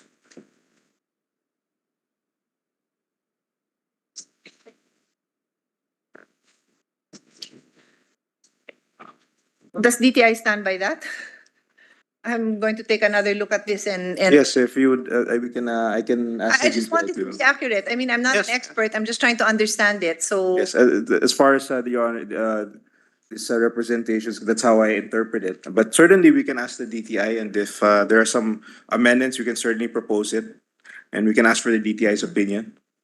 I don't have any amendments. I'm not the expert. I consider that DTI is. I'm Yes. just posting questions. We can we can bring up this concern with the DTI, and perhaps they can, I can ask them to recommend something to clarify these concerns. But just in general, if there's a link that will redirect someone to a product, just like TikTok, it is covered. The data was given by the advertisers, influencers, so it will be covered as far as this law is concerned. Okay, thank you. Next item, we're still on section 8.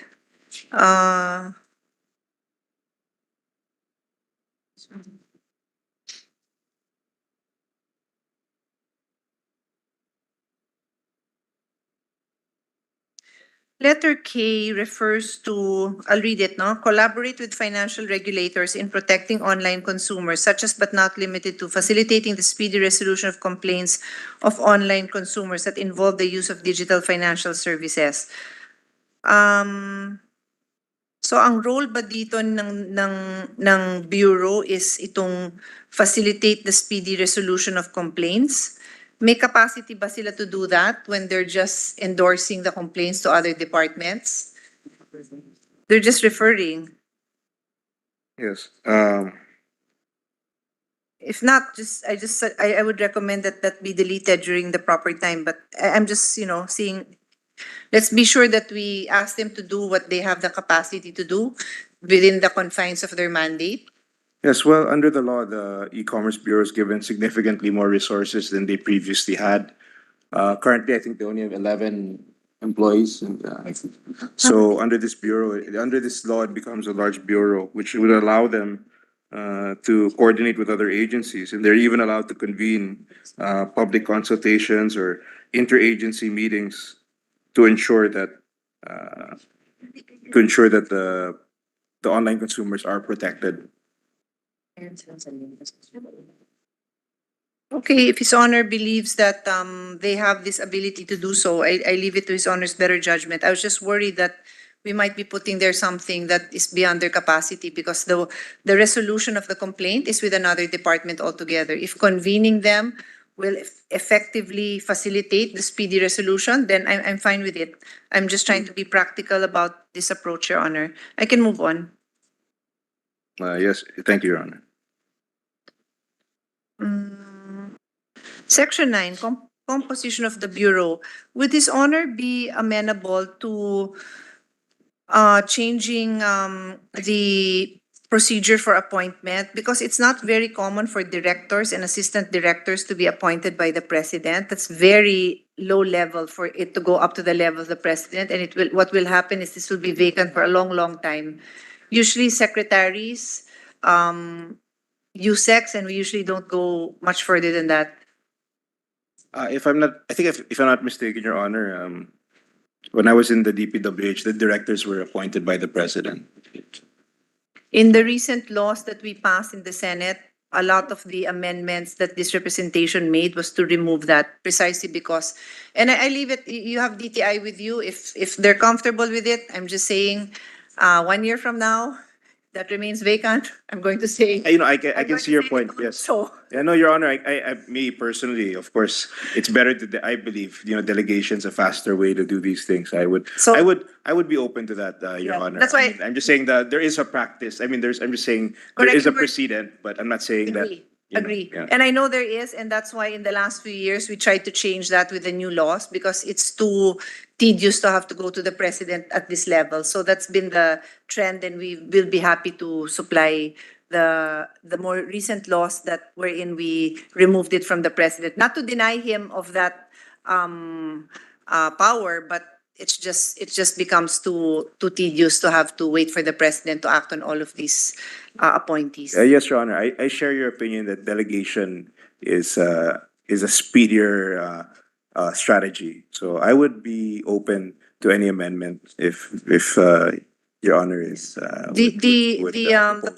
The positions here are just 5 years of experience. That's really like a lot of time for the president to have to work through that. I think the secretary can very much handle that, Your Honor. Anyway, I'll move on. Section 10, referral of complaints. The Bureau shall refer any complaint received involving violation of other laws committed in the course of e-commerce activities to the appropriate, okay, we've talked about that. The Bureau shall track any such complaint. So, gagawa ng database, ganun ba to? Gagawa ng database. Yes, that is correct. That is Talagang correct. gusto ni Bureau gawin yun, ah? Yes, Okay. that is yes. Luck po sa inyo. I was given the assurance by the DTI that they would make this system efficient. So I have to believe that they will execute this. Registration. Yung worry nyo lang yung upkeep non up to date and all. I think it's good for people to. Mr. President, on the OBR in Section 11, Online Business Registry, I remember when I would travel to the US and I was looking up, this is pre-internet time, I was looking up a company. There's a Better Business Bureau that you can refer to in the US. Parang ganito ba to? Like, will it give you like a status of that company? Maybe not even rate it, but at least can you know, would you be able to tell if this company has received so many complaints? I think that's somewhat important to a consumer.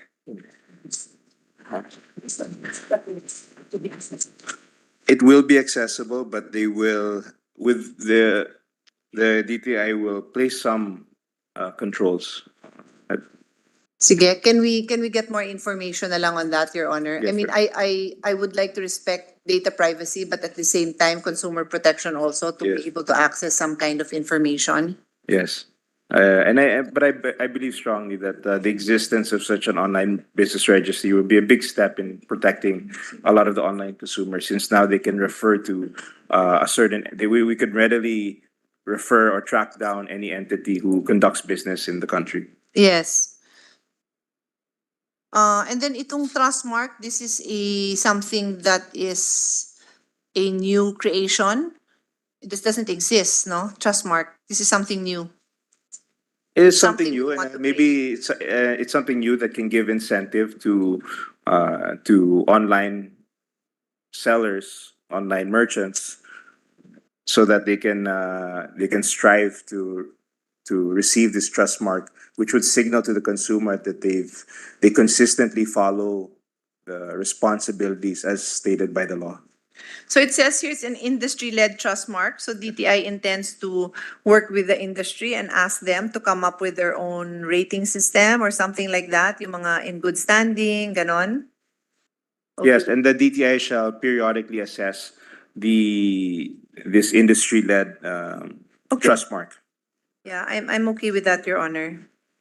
I always ask in the industries that I've had to work with, particularly like the health sector, I always tell them that I believe in it being industry driven, for them to police themselves, for them to come up to the highest standards. So I think that's a good thing, Your Honor. Just it would be good for DTI to periodically assess. I'll move on, Your Honor. Section 13, digital payments.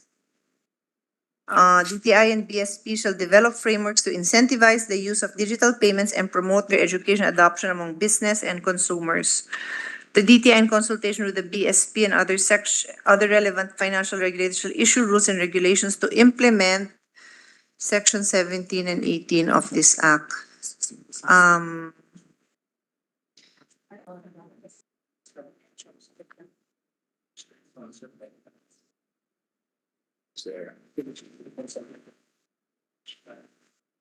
Parang ligaw lang yun. Ligaw yung Provision na yun. Mr. President, I just feel that that last sentence looks kind of lost there. Doesn't look like it belongs there. The DTI in consultation with the. Yeah, Section 17 and 18 is about the cease and desist. Yes, yeah, you know what, sorry, I don't know Your why it's Honor. there. Yeah, Your Honor, unfortunately, that was brought to my attention. That was a clerical error. It actually refers to sections So what 21 and. what is it supposed to be? Which one? If you, this was admittedly, this was a no, this was a clerical error. So the DTI is currently working on the Okay, just show, amendment to fix this, yes. okay, just show us But you're the correct, proper yes. time. Yes. Thank you. Okay, I'll move on to chapter 3, regulatory jurisdiction of DTI. Where's the C-7?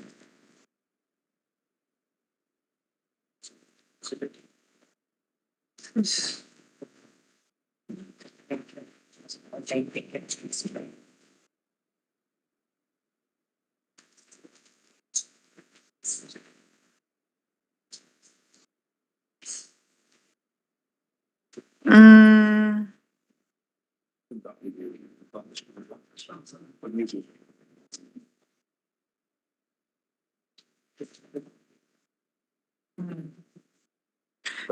Can His Honor tell us, Section 15 refers to DTI having primary regulatory jurisdiction over e-marketplace, online merchants, e-retailers, and other digital platforms that sell or allow the sale or exchange of goods, services, and digital products. And then it goes on to say that the regulatory or rulemaking authority of the DTI shall be ancillary to any duly constituted regulatory jurisdiction granted to an agency, such as but not limited to DICT, Bangko Sentral, National Privacy Commission. So, meron pa ba tayong ibang iniisip? What it Kasi means, such as lang to eh. So, may iba pa kaya? well, basically, maybe there are other, like, if I can just cite some possible, maybe other agencies who might have some kind of jurisdiction over it. What is some? LTFRB, I would NTC, suggest, NTC perhaps. Okay. Would be also be. I think if we know it, we should include that. It's just better for to limit confusion. Yeah, well, yes, but I think Your Honor, the reason for that is just because the agencies that might possibly be included would be so many to mention. That's why they only gave a few examples. But certainly we can give more examples if as a. Parang mahirap yata yun. I don't think that follows in lawmaking that you give a few examples when it comes Well, to. if we can, then we can specify each and every one. It's okay. Yes, we can, If you Your can Honor. specify, Yes. I would recommend. If you cannot, yeah, it's a bit of a problem because I mean I've gone through this also with other bills, and really the you really just want to be as clear as possible, Your Honor. So I understand the tediousness of the effort, but you'll really want it will prevent more confusion later on. Yes, Your Honor, that is acceptable to us. I'll move on. The season this I'll make this simple, Your Honor. My concerns on section 17 and 18. My understanding of the cease and desist order is it's sort of like a PRO, like a temporary restraining order. But for us to give the power to the secretary to exercise this, we should comply with the delegation of power requirements, and it should be very specific when it will happen, how, under what circumstances this will happen. And usually, like in a TRO, it's very clear that there's imminent danger. That there, for example, the requirement would be, not for example, the requirement based on jurisprudence for the issuance of a TRO is there exists a clear and unmistakable right to be protected. This right is directly threatened by an act, and the invasion of the right is material and substantial, and there's an urgent and paramount necessity for the writ. So all of these things should be clear before clearly written in the bill. Otherwise, this could be questioned for as an undue delegation of power. Yes. I think it's specific here where the authority, the power to issue the takedown comes from, which is, it's in violation of the responsibilities specified within this act, the Consumer Act of the Philippines, or any other applicable trade and consumer protection law or regulations. But So he has the right to issue a compliance order directing immediate resistance from committing the said violation or otherwise comply with the law or regulations in question. So I think, Your Honor, it specifies what what the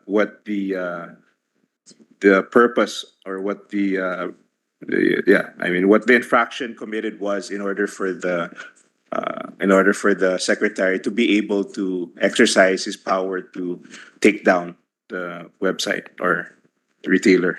It's actually not clear. It says any violation. It could be a minor violation, it could be a major violation.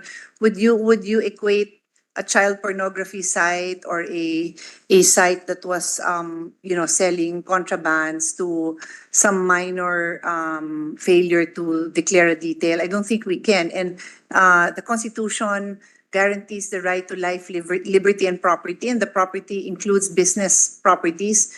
The secretary cannot just shut down a business on a mere allegation of some kind of a violation. So these things have to be very clear because there are rights also involved. There's also property rights of the business owners. But again, in the interest of protecting the consumer, you also want to give the secretary that power. I do support the secretary exercising that power, but that is why it has to be well defined. Yes, I think it says here that they would have to, first of all, it would only be limited to 30 days, the takedown order. And he would have to, and they would be given the ability to present their case after 2 days. I don't think that's correct, Your Honor. The presenting of the case is afterwards. That's for the issue to take down. So the cease and desist appears to me as It says here, the Secretary of Trade, upon due notice and hearing, shall have the power to issue an order directing a website or other platform in violation of this act to desist from marketing or offering non-financial goods or services that are accessible in the Philippines, provided that the cease and desist order shall not apply to the payment portal connected to the website page or violating entity. The cease and desist order shall remain in effect for a maximum of 30 days unless otherwise extended or made permanent by judicial order or decision. So he cannot make this permanent. To be fair to the platform, he cannot make this permanent. It's only at most maximum of 30 days. And I think that there are some cases that they really have to take it down even temporarily just to make sure that the product, should it be dangerous to the public, has for the safety of the public, if he feels it's necessary, he should have the power to take it down. And anyway, it's not a permanent takedown. It's yeah.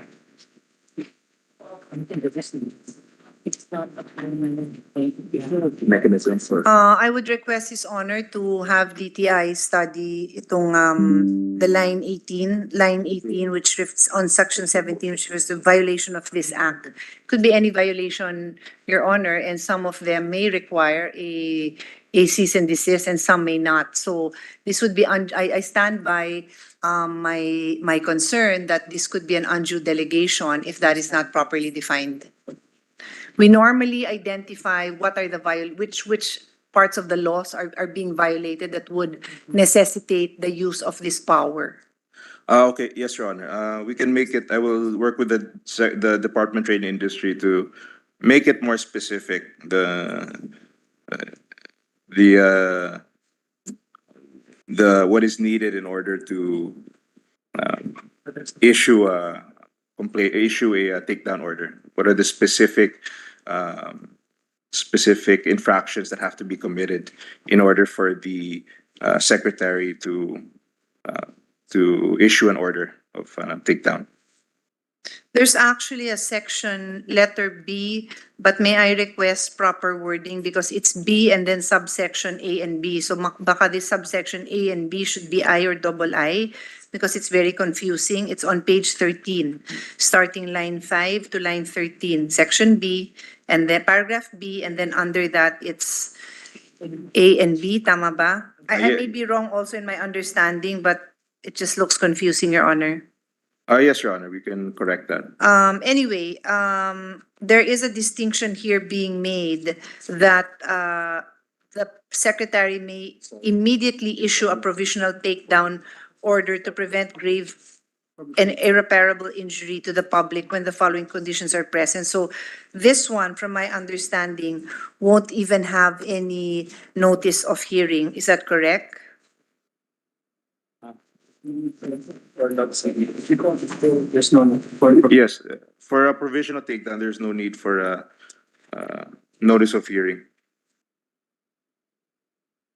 Yeah, may I request that His Honor's staff or DTI take a look at the jurisprudence on TROs so that you can maybe mirror it or something similar, because it's already jurisprudence. We don't have to reinvent the wheel.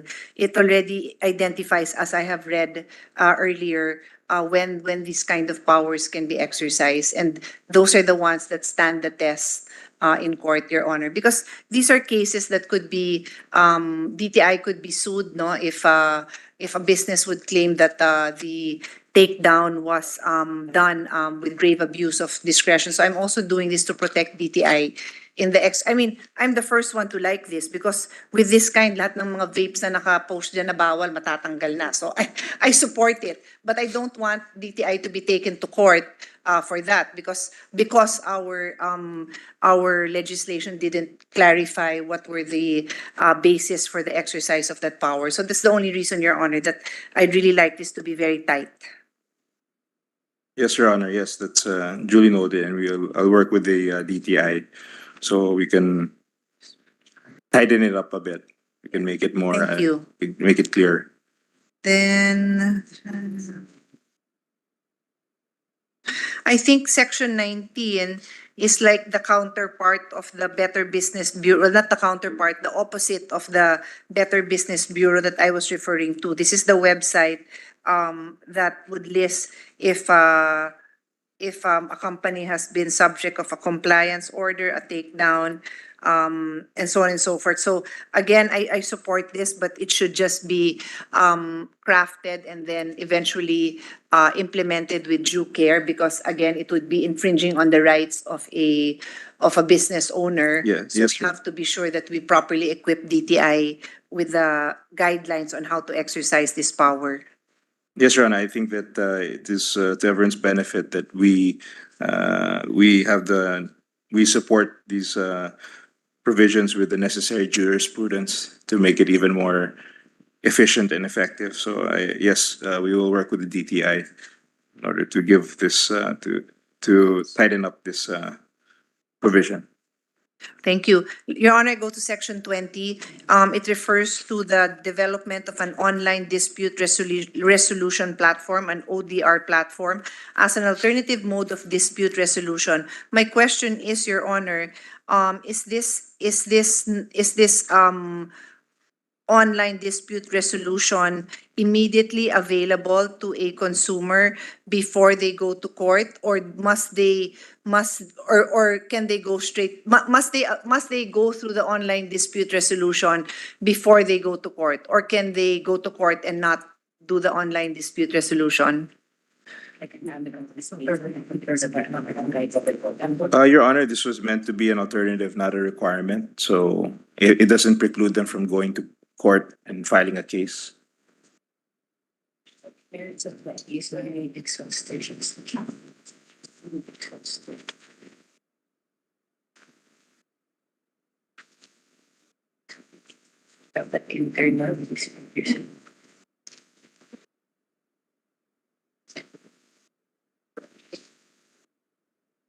is just saying that.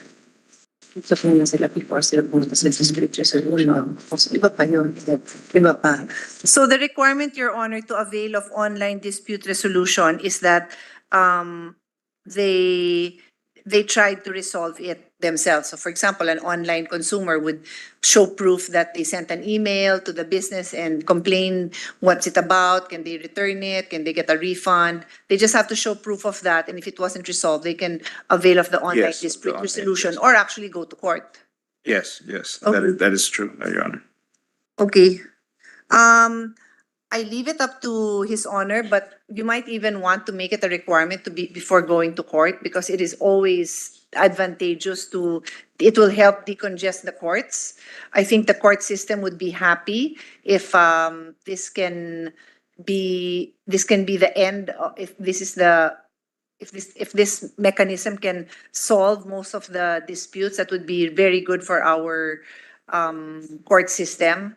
perhaps we can take a look at that, Your Honor. We'll look at Yung the. dumaan man lang dyan, but that would also require that we support it financially kasi you'll need arbiters Yeah, that would be, yes. and so on and so forth. But I support this, Your Honor. But I agree with the need to, the need to declog our courts of these kinds of minor, well, sometimes minor disputes. So yes, I would, I could work with the DTI also to perhaps give the ODR some more resources to Yes. handle more of these complaints so that the courts can be decongested. I mean, I assume it's already very similar to how the Consumer Act is implemented, but it would really, a lot of it is just miscommunication or minsan may matigas lang na ulo na seller, and it would be a big help, Your Honor. This would be a big help if we can do that. Thank you. I'll move on. I think I'm almost done. Just to point out that Section 20, letter B refers to a consumer network. And it's not defined, but if this is the only place where it's used, I'm fine with that. Is this supposed to be the definition that follows? A network of national government agencies that have consumer protection mandates and LGUs which shall serve as consumer dispute resolution contact points? If that's it, I'm okay. I'm just concerned that if the use of that term is repeated, then it should be in the definition of terms. If not, this is the only place, then it's okay. Yes. This is the existing definition of terms that they have now. So that's the basis for this. It's existing, and this is this is what it is actually now. So that's the basis for this provision. Okay.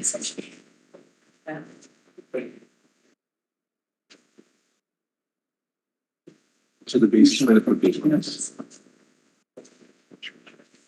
It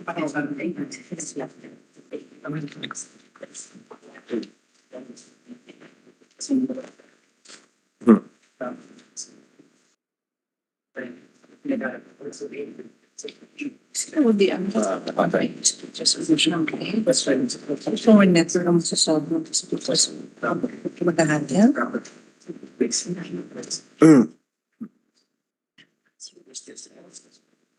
Mr. President, may I ask, is the consumer network the one that's going to handle the ODRs, the online dispute resolution? Because letter C, section 20, letter C says each agency shall designate an office bureau that shall serve as its ODR contact point and communicate its name and contact details to the DTI.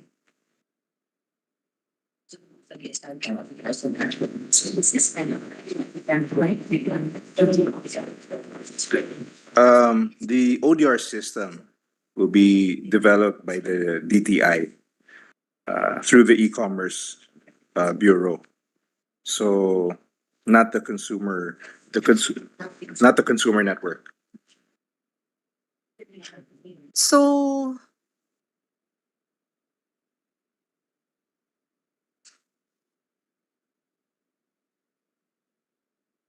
So the consumer, this is it says it will act as a consumer dispute resolution contact point.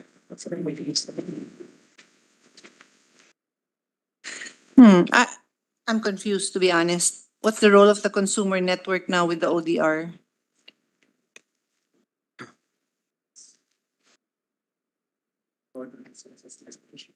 Well, if Your Honor would be amenable, I can ask the DTI to go over specifics of what they were, the specifics of what the responsibilities of the consumer network will be. They can go through it just to, and then maybe later on we can propose some amendments that would satisfy Your Honor.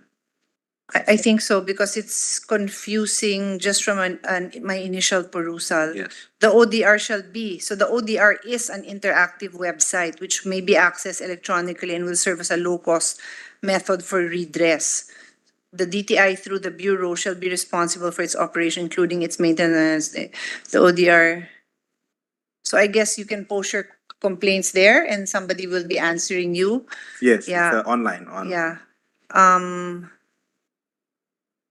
Yeah, I think letter B then is lost in this discussion because letter C is each agency, and I'm assuming these are various agencies that are involved. in. Yeah, as contact points for this, for the consumers, I guess, that they wanted, like the consumer network and, but it doesn't speak to the platform. This is more of, I think these networks are mentioned to act as contact points for the consumers to access also to possibly access the ODR.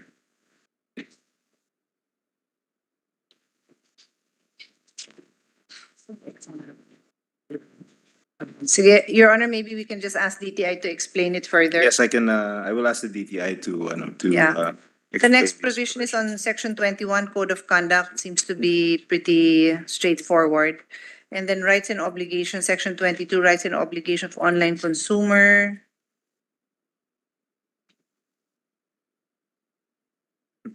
May I know if these remedies of the consumer are the same in the Consumer Act, yung itong repair or replacement of products within 30 days? Ano nga ba yun? Remember, we just had that question in the. But di ba there are certain things that you can. Are they different? Are they same? Is it consistent? The same. Sure. They were based on the consumer. Okay. Yes, they were based on Your Honor, they were based on the Consumer Act, so, they are the same.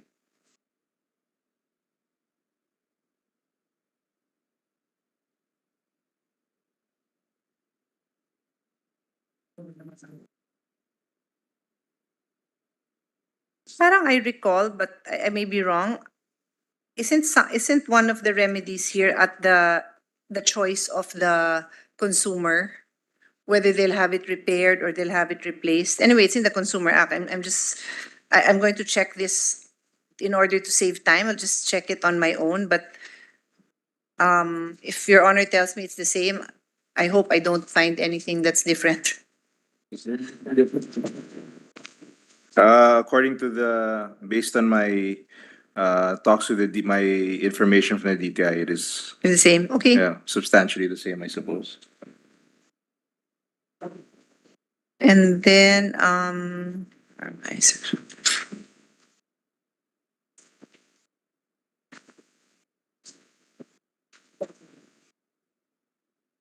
E-marketplaces, yun nga yung platforms. So sila, update sa atin.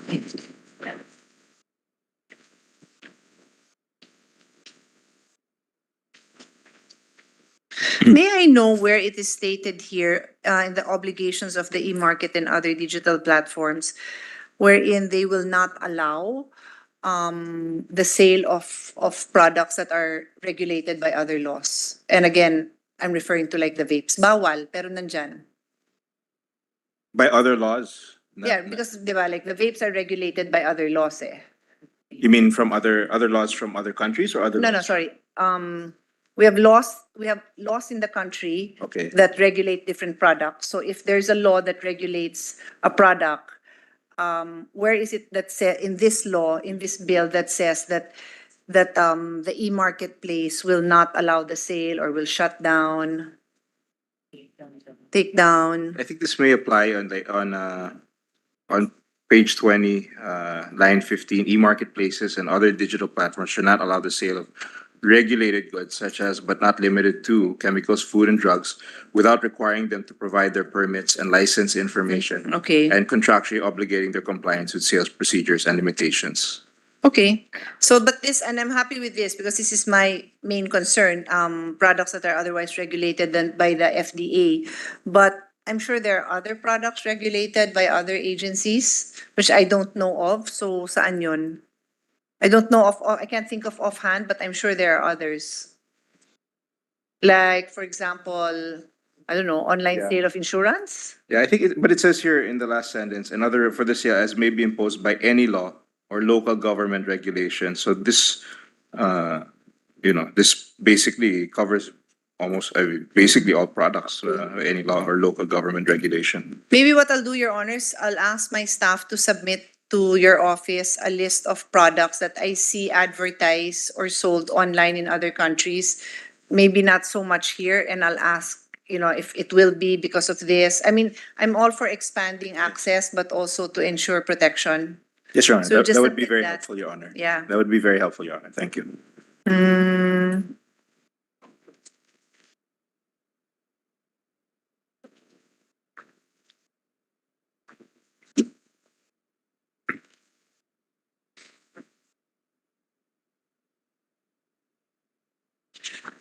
I have one more comment. I noticed that there's a lengthy discussion on the rights and obligations, and some of them are basic obligation and contracts covered, which are provided in our civil code. I don't know if it's a good idea to be rephrasing or rewording it because we might be creating something new. So I haven't had a chance to go through it in detail. I just know that I see them there and I'm like, oh, oblikon na to eh. May batas na tayo dyan eh.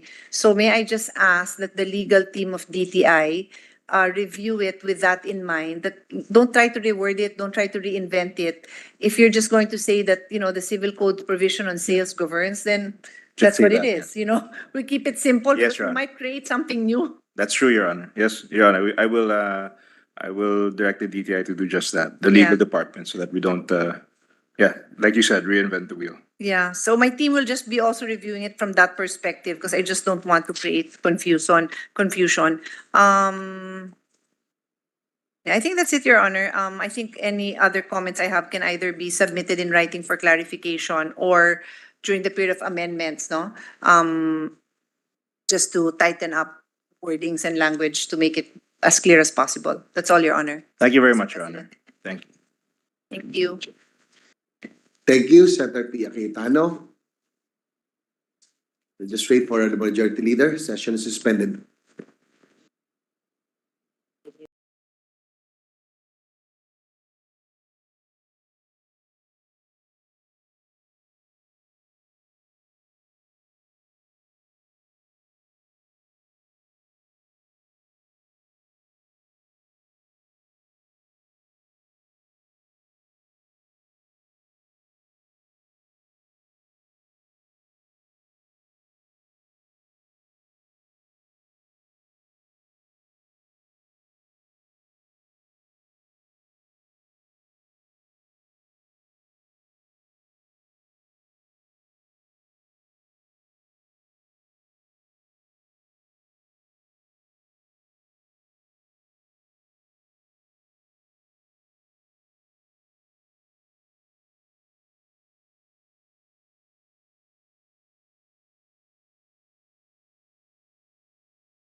At this juncture, I move that we suspend consideration of Senate Bill number 1846. I so move, Mr. President. There be no objection, motion is approved. Mr. President, I move that we resume consideration of Senate Bill number 2233 under Committee Report number 71. This is the bill on Public-Private Partnership Act. I so move, Mr. President. There be no objection, motion is approved. Mr. President, the parliamentary status of the measure is that we are in the period of interpellation, and with that, I move to resume the period of interpellation and recognize the sponsor, our dear colleague, our Deputy Majority Leader, Senator J.V. Ejercito, and to interpellate our distinguished colleague from the great province of Pangasinan and Iloilo, Senator Grace Poe.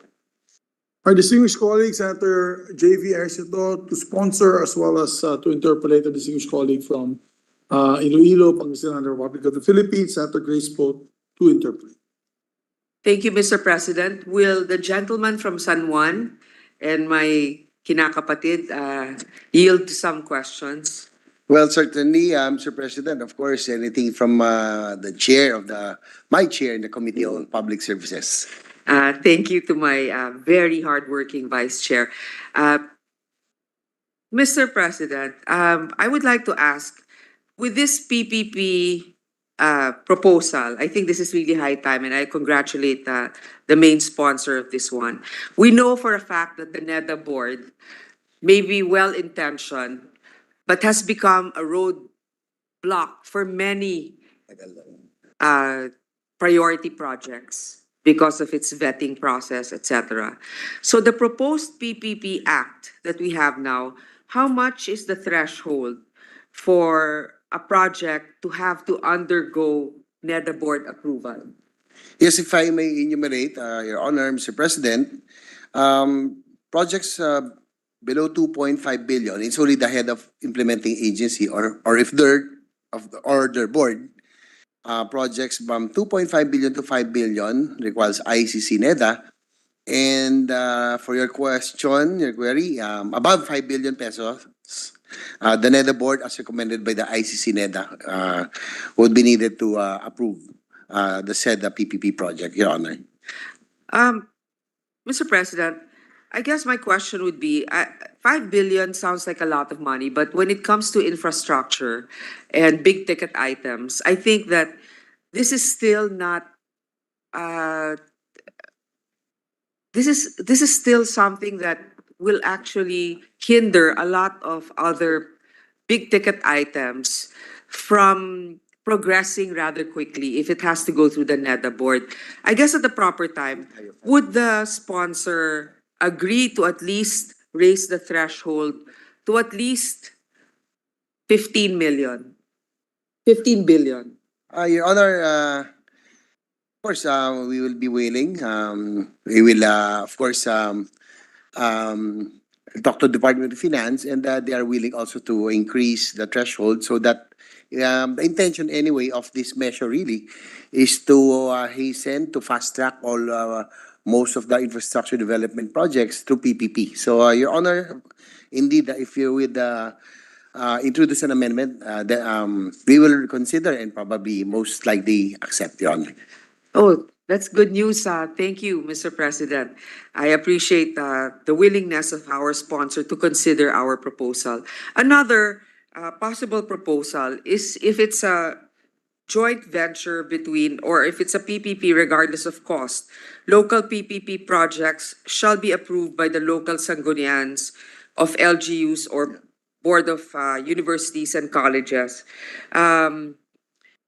If it's a, would the sponsor be willing that if it's a project with the LGUs, it doesn't need to go through the NEDA board anymore? Is this something that will probably also be considered?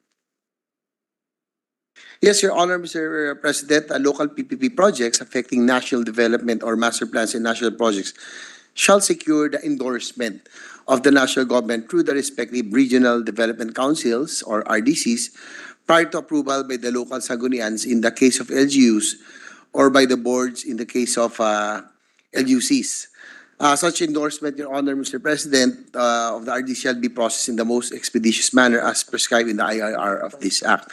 Your Honor, Mr. President, as long as the project of the local or the LGU, as long as the local PPP project of the province, of the city or municipal does not run in conflict with the national master plan, with the national infrastructure development, then they will be allowed, of course, to go to undertake their own local PPP projects. That's the reason why they would have to get the endorsements just to make sure that it does not run in conflict with the national master plan, Your Honor, Mr. President. Hindi, pero ito. So, it's timely that the LGUs will now be participating in more PPP projects. In 2020, the PPP Monitor, the Asian Development Bank, found that LGUs have limited expertise, technical resources, and budgets for PPP preparation. Paano natin matutulungan kaya ang mga LGUs na makakuha ng PPP investors para sa kanilang local development projects? Will technical and financial assistance be given to LGUs to enable them to study and prepare PPP plans? Yes, Your Honor, Mr. President, you are correct. Some LGUs are not doesn't have the capability, to undertake big ticket items that they would want to go in through PPP. So we are the PPP Center and the Project Development and Monitoring Facility will be willing to assist the LGUs to provide technical and their expertise and knowledge so that they will be able to make sure that they go into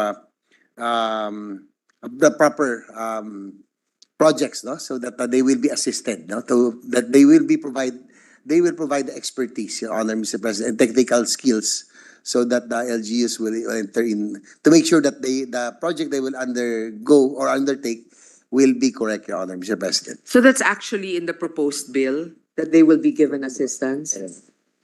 Yes, Your Honor, that's correct. We are institutionalizing the support to LGUs by PPP Center and the Project Development and Monitoring Facility, or the PDMF, Your Honor. That's good to hear, Mr. President. Now, on unsolicited proposals, the proposed act introduces major reforms for unsolicited proposals. Under the current BOT IRR requirements, unsolicited proposals can only be accepted if it involves a new concept or technology or is not part of the priority projects. Why is this requirement removed from the bill? Why allow this instead of having the implementing agencies open solicited proposals that will undergo public bidding?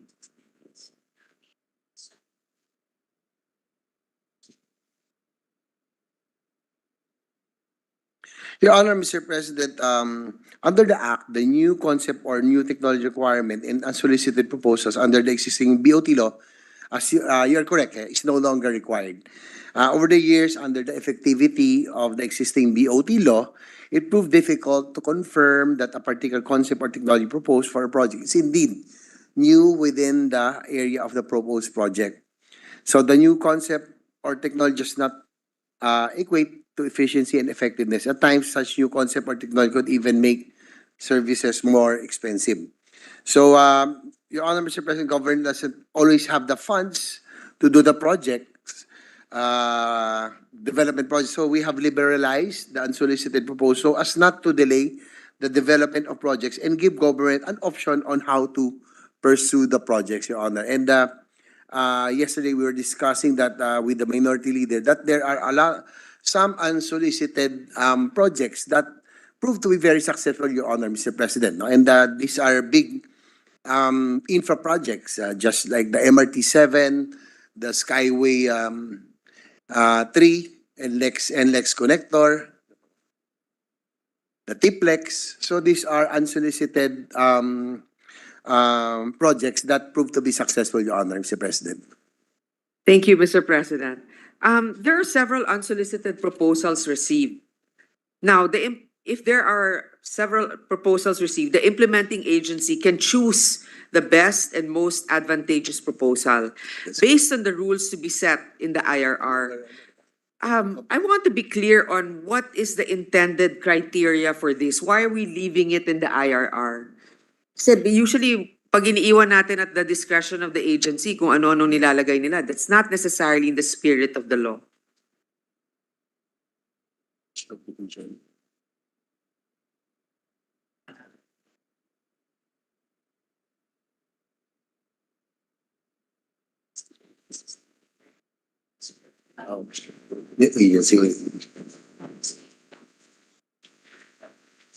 Agency.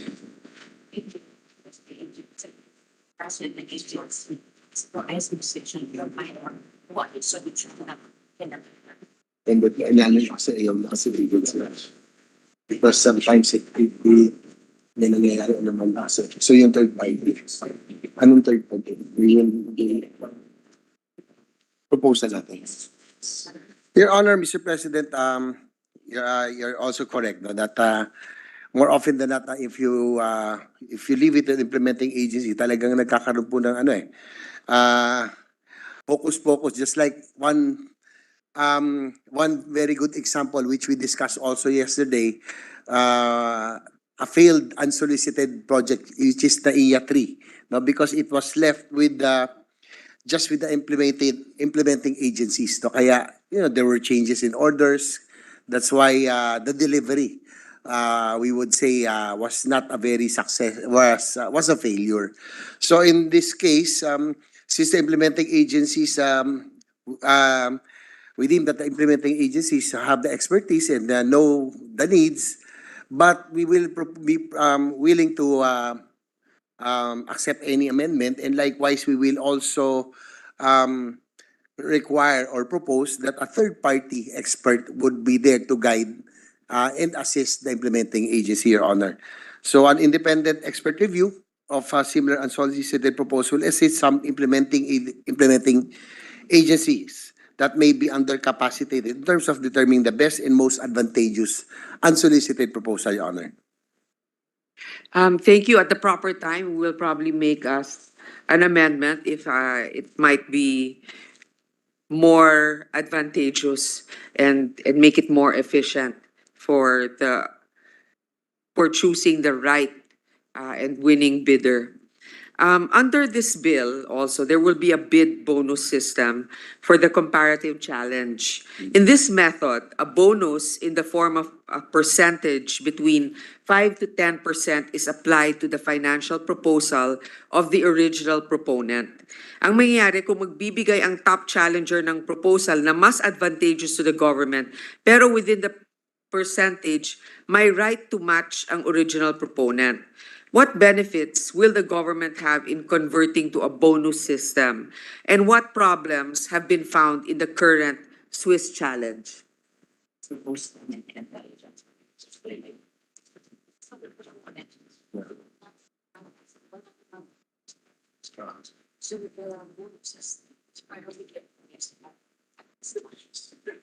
but in the history, nobody siya.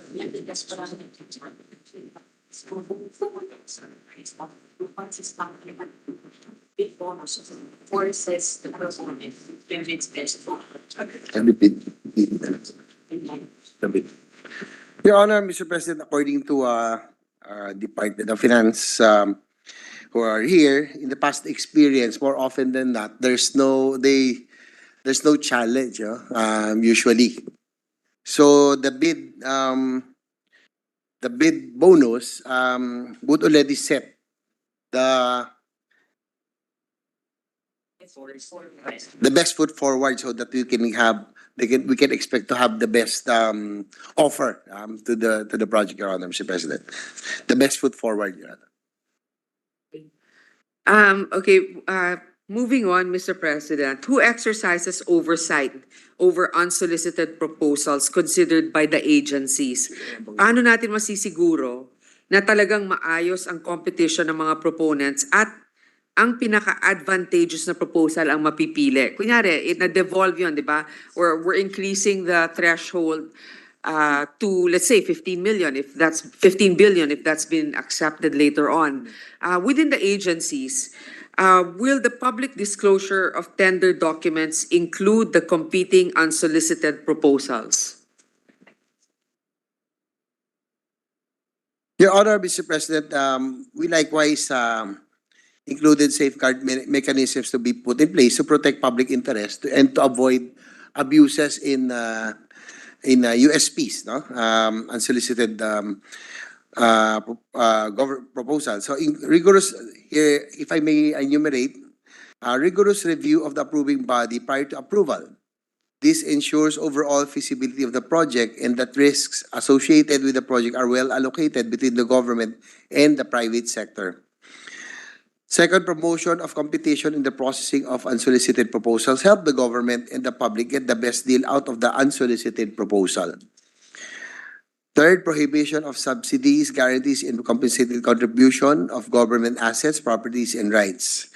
Fourth, through public disclosure of contracts, transparency of deals between the government and the private proponent is promoted. Last but not the least, inclusion of a penal provision in the law.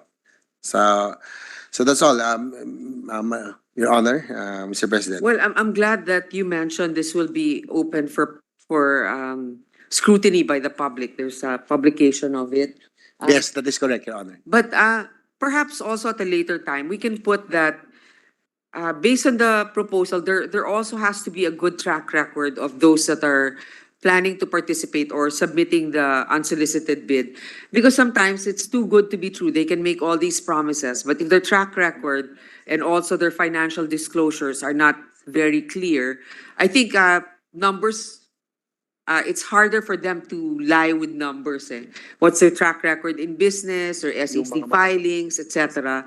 Maybe we could include that, especially for allowing more autonomy in determining the approval of certain PPP projects. Yes, Your Honor, Mr. President, I do agree with Your Honor that, of course, track record is a standard in eligibility requirements for those who intend to participate in the PPP projects, Your Honor. Yes, because Mr. President, remember the fiasco that happened with the MRT rehabilitation. This was That is correct, Your Honor. Oo, di ba? Hindi man lang yun unsolicited proposal. These were actual biddings, di ba? And then they didn't renew the contract of Sumitomo and basically gave it, I forget anymore the name of the company, that later on we discovered they were buying replacement parts from Raon. And Yes, Your Honor. that was the problem. That's why I think a good track record. That's why I'm a little also bit confused and wondering about why the decision of the DOTR is now when there's a to veer away from the unsolicited proposal of this mega consortium and open it to a public bidding, which is fine. You open it to a public bidding, it's more transparent or it's transparent. But again, when you open it to the lowest bidder, you don't necessarily get the better deal and service. Imagine, kalaban mo itong consortium of, let's say, Ayala, Aboitiz, Metro Pacific, etc., Gokong Way Group. Nagbid sila ng ganitong amount and they justified why, or they want 25 years. Meron isang magbibid, 15 years lang, tapos mas maganda yung number siguro for the DOTR, but wala naman track record in running an airport. Mapapahiya na naman tayo niyan, di ba? So, the lowest bid is not necessarily, the cheaper deal is not necessarily the best one. So that's why I think that we need to be clear with our parameters. And lastly, Yes, Mr. Your Honor, if I may add, I think you're also frustrated that there are certain agencies, that minsan nakakaano, during our investigations that, based on experience also, lowest bidder is not always the best. That's why past experience also help hone this measure that we will base it on bid parameters. There will be bid parameters this time. So it's not necessarily the lowest bidder. Usually po talaga, Mr. President, Your Honor, that yung mga nagbabagsak ng presyo ng bid, talagang na tayo. we have to cast our doubts already. And usually, yun yung mga fly-by-night. As what you mentioned earlier in what happened during the service provider of the MRT. I think during your investigation, Your Honor, we found out that they really didn't have the capability. No? So we will make sure that we will not base it on the lowest bidder, Your Honor, but more so on the capability and the competence of those who would want to participate. Yes, Mr. President, in fact, with that, I think the capitalization of that last company that did, or a few companies that did the rehabilitation of the MRT, parang 600,000 lang eh. Yes, I can remember that. 600,000 or 60,000, something absurd for billions of pesos. That's why, to protect also those that will submit an unsolicited proposal, we should put, let's say, by not accepting the lowest bid, these are the components that would justify that. Let's say quality of product being supplied is far superior. Yes. The track record of those involved is more legitimate, etc. So I think we better be clear on that, so that, let's say I'm an agency, I can't be sued for why did I accept this one? Mas mataas, mas mababa yung bid ng isa. Hindi naman makukulong yung head ng agency for choosing something that may be more expensive to the government but will be more beneficial in terms of return on investment. So That yun is lang, correct. we will try to craft it during the period of amendment. And lastly, Like I Mr. said before we continue, based on our experience, Your Honor, so we will be rest assured that we will incorporate that our standard bid documents will have minimum financial and technical capability, and likewise must have demonstrated experience in similar projects, Your Honor, so that we will do away with our past bad experiences during our investigations, Your Honor. Thank you, Mr. President. Again, also maybe to highlight one of the provisions in the Public Service Act, that any involvement in critical infrastructure will always have to revert for a review. Because, it could be a PPP project that involves, let's say, I don't know, telecommunications. And hindi na yan siya. Airports, let's say critical infrastructure. Again, we have to see the ownership. Baka naman we're allowing Yes. certain groups that are at odds with us at certain diplomatic levels to win the contract. So that's it. And then lastly, madalas maging issue sa PPP ang tanong kung ano ang liability ng gobyerno kung ito ang hindi sumunod sa kontrata. Kasi remember, what businesses want is predictability also, and honoring the sanctity of contracts. Okay. Or material adverse government action refers to acts. MAGA, or material adverse government action, refers to acts of government which have negative effects to the industry or to the private proponent's ability to comply with obligations. Halimbawa na dito, ang regulatory risk o pagbabago sa batas o regulations. Potential investors and business groups claim that these are unfair to the private sector as it would leave them open to risks. Under the bill, how will this be addressed? What now will be the contingent liabilities for the government? Let's say there's a change of law. What exactly is the term? Hindi pwede change law would change the Ayun di ba? human regulatory action. So kunyari, paano yun? Kung magpapalit yung batas, Arbitration will be paid. Yes, on an absolute.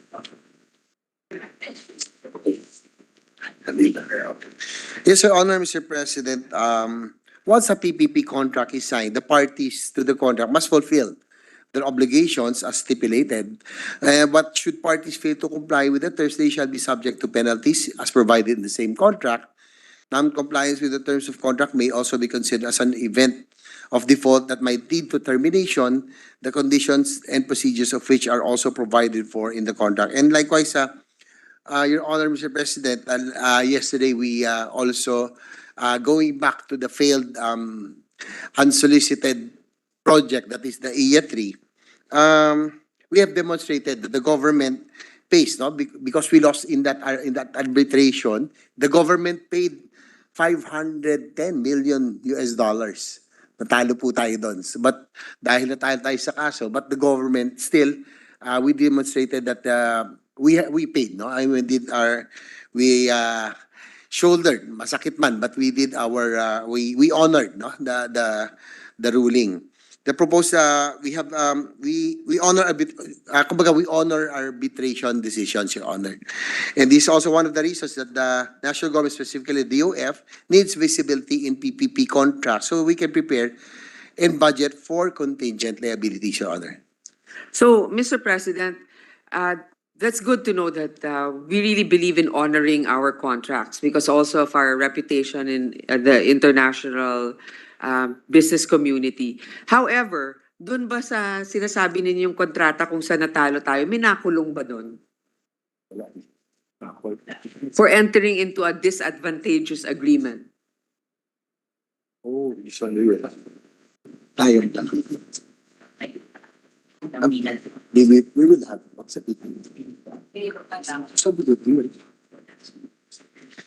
Your Honor, Mr. President, unfortunately, in the BOT law, there is no penal clause, no? Kaya nakakalungkot talagang siguro wala natatakot man loko sa atin dahil wala nakukulong.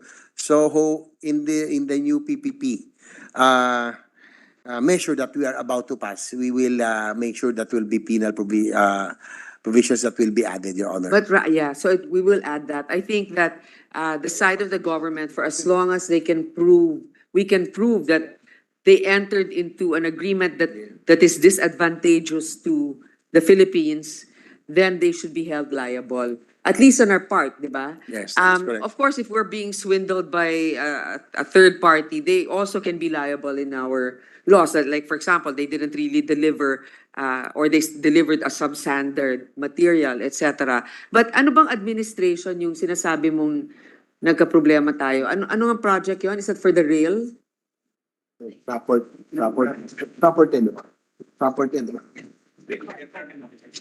Ano ba yun? Your Honor, Mr.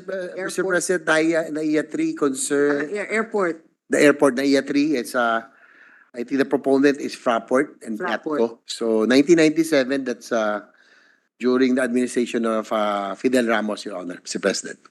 And then, but then 1997. later on, no, 1997 yon.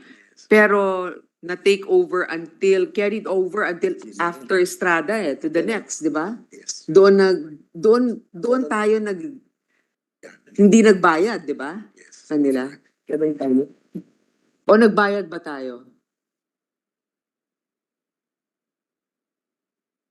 Your Honor, Mr. President, I was, the ruling of the Supreme Court that we have to pay our obligations was in 2003, Your Honor, Mr. President. 2003. 2003. Okay. So I guess that's all for now, Mr. President. So just to summarize a few things, we have to be clear about the criteria and the guidelines that will help the LGUs or the agencies to make an independent approval of a project if it's less than 15 billion, but with certain criterias in place. Number two, there should also be penalties in place for those that will enter into an agreement that is disadvantageous to the Philippine government. So I'd like to thank the sponsors for clarifying matters, and we shall prepare for an amendment and propose the same to him. Thank you. Thank you also, my chair, the Committee on Public Services. Definitely, this will really improve the measure that we are about to hopefully pass based on the experiences that we had during the investigations, and it's very helpful. Thank you, Your Honor, Mr. President. Thank you very much. Our distinguished colleague, Senator Grace Poe. Thank you, Mr. President. Mr. President, to continue his interpellation, Mr. President, I move that we recognize our Minority Leader, Senator Coco Pimentel. Our distinguished colleague, our Minority Floor Leader, is recognized.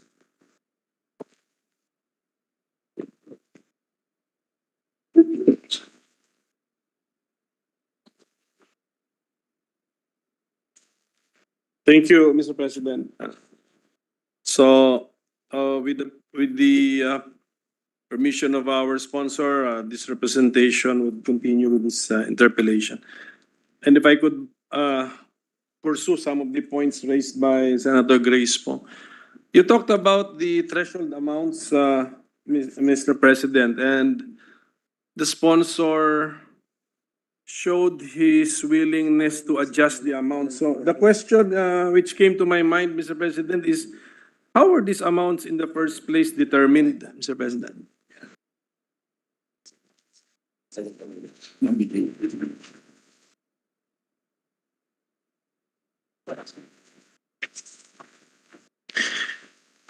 Ano ba ito, big gusto mo? Your Honor, Mr. President, the basis for the approval of the thresholds, number one, the 2.5 billion approval threshold is patterned after the ICC memorandum dated June 27, 2017 regarding the updating of project cost threshold for approvals of non-PPP projects. That 5 billion approval threshold was a product of discussions during Senate committee hearings in the previous Congress to address perceived possible bottlenecks in the proposed approval process. And Your Honor, Mr. President, also if I may add, 5 billion is too big for projects like public markets or hospitals. But 5 billion is too small for projects like airports, toll roads, railways, and other big ticket items, Your Honor. So the solution is to really improve the quality of the PPP projects. So again, if I may, the 5 billion is too big for projects like public markets and hospitals, but it is too small for bigger items like toll roads, railways, airports. So again, the solution is really to improve the quality of the PPP projects, Your Honor. But why is it so easy, Mr. President, to accept the adjustment from 5B to 15B? Bakit ganun lang kadali, Mr. President? Kasi if that is the case, the impression that we get is it's an arbitrary amount, Mr. President. We will still. Your Honor, actually, what I told Senator Grace was that, we might consider, but we're still open to suggestions. But we will also do some computations before the period of amendment. Because in this time, Your Honor, Mr. President, sometimes you get surprised by the amount by the cost already of construction. That's true. Of some projects. No?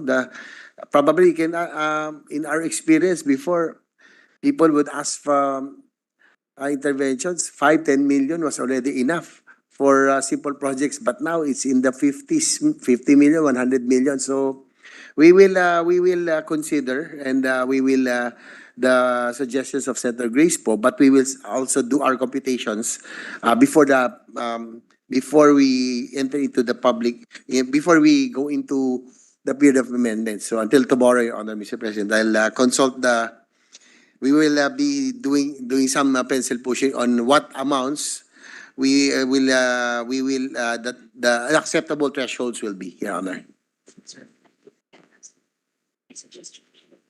In case, Your Honor, it's not only from Senator Grace po, any suggestions from the minority leader? I think you are the resident mathematician here. So I think we will, any computation, I will trust the minority leader, Your Honor, Mr. President. That's why I noticed immediately, Mr. President, times 3 yun eh. Times 3, yes, Your Honor. So if there is really a formula or a philosophy behind the setting of the thresholds in the bill, hindi dapat ganun kadali i-adjust yun. So at any rate, we have the commitment from the sponsor that he will. Yes, Your Honor, Mr. President, any amount that you think will be appropriate and you're comfortable with, and we will try to reconcile with Senator po, because there are big ticket items, like for example the MRT7 is 77 billion. The Clark New Terminal Building is 12 billion. So big ticket items are already would surpass the 10 billion mark, Your Honor, Mr. President. Sige po. But at any rate, this only shows na number one, wala ng value ang Philippine peso. That's why we should ask the Bangko Sentral ng Pilipinas kasi what they have been doing over the decades to protect the value of the peso, and or masyadong mahal ang ating construction costs. Pwedeng bloated ang pag-estimate po ng ating mga projects. So, at any rate, sige, this could be possible reasons why we see the sudden increase in the amounts for infrastructure projects. Senator po also raised the matter of track record, and I think our sponsor said that this is always considered, even in the old PPP rules, and it will also be considered in the bill. Pero hindi ba kasama na si track record sa Government Procurement Act, Mr. President?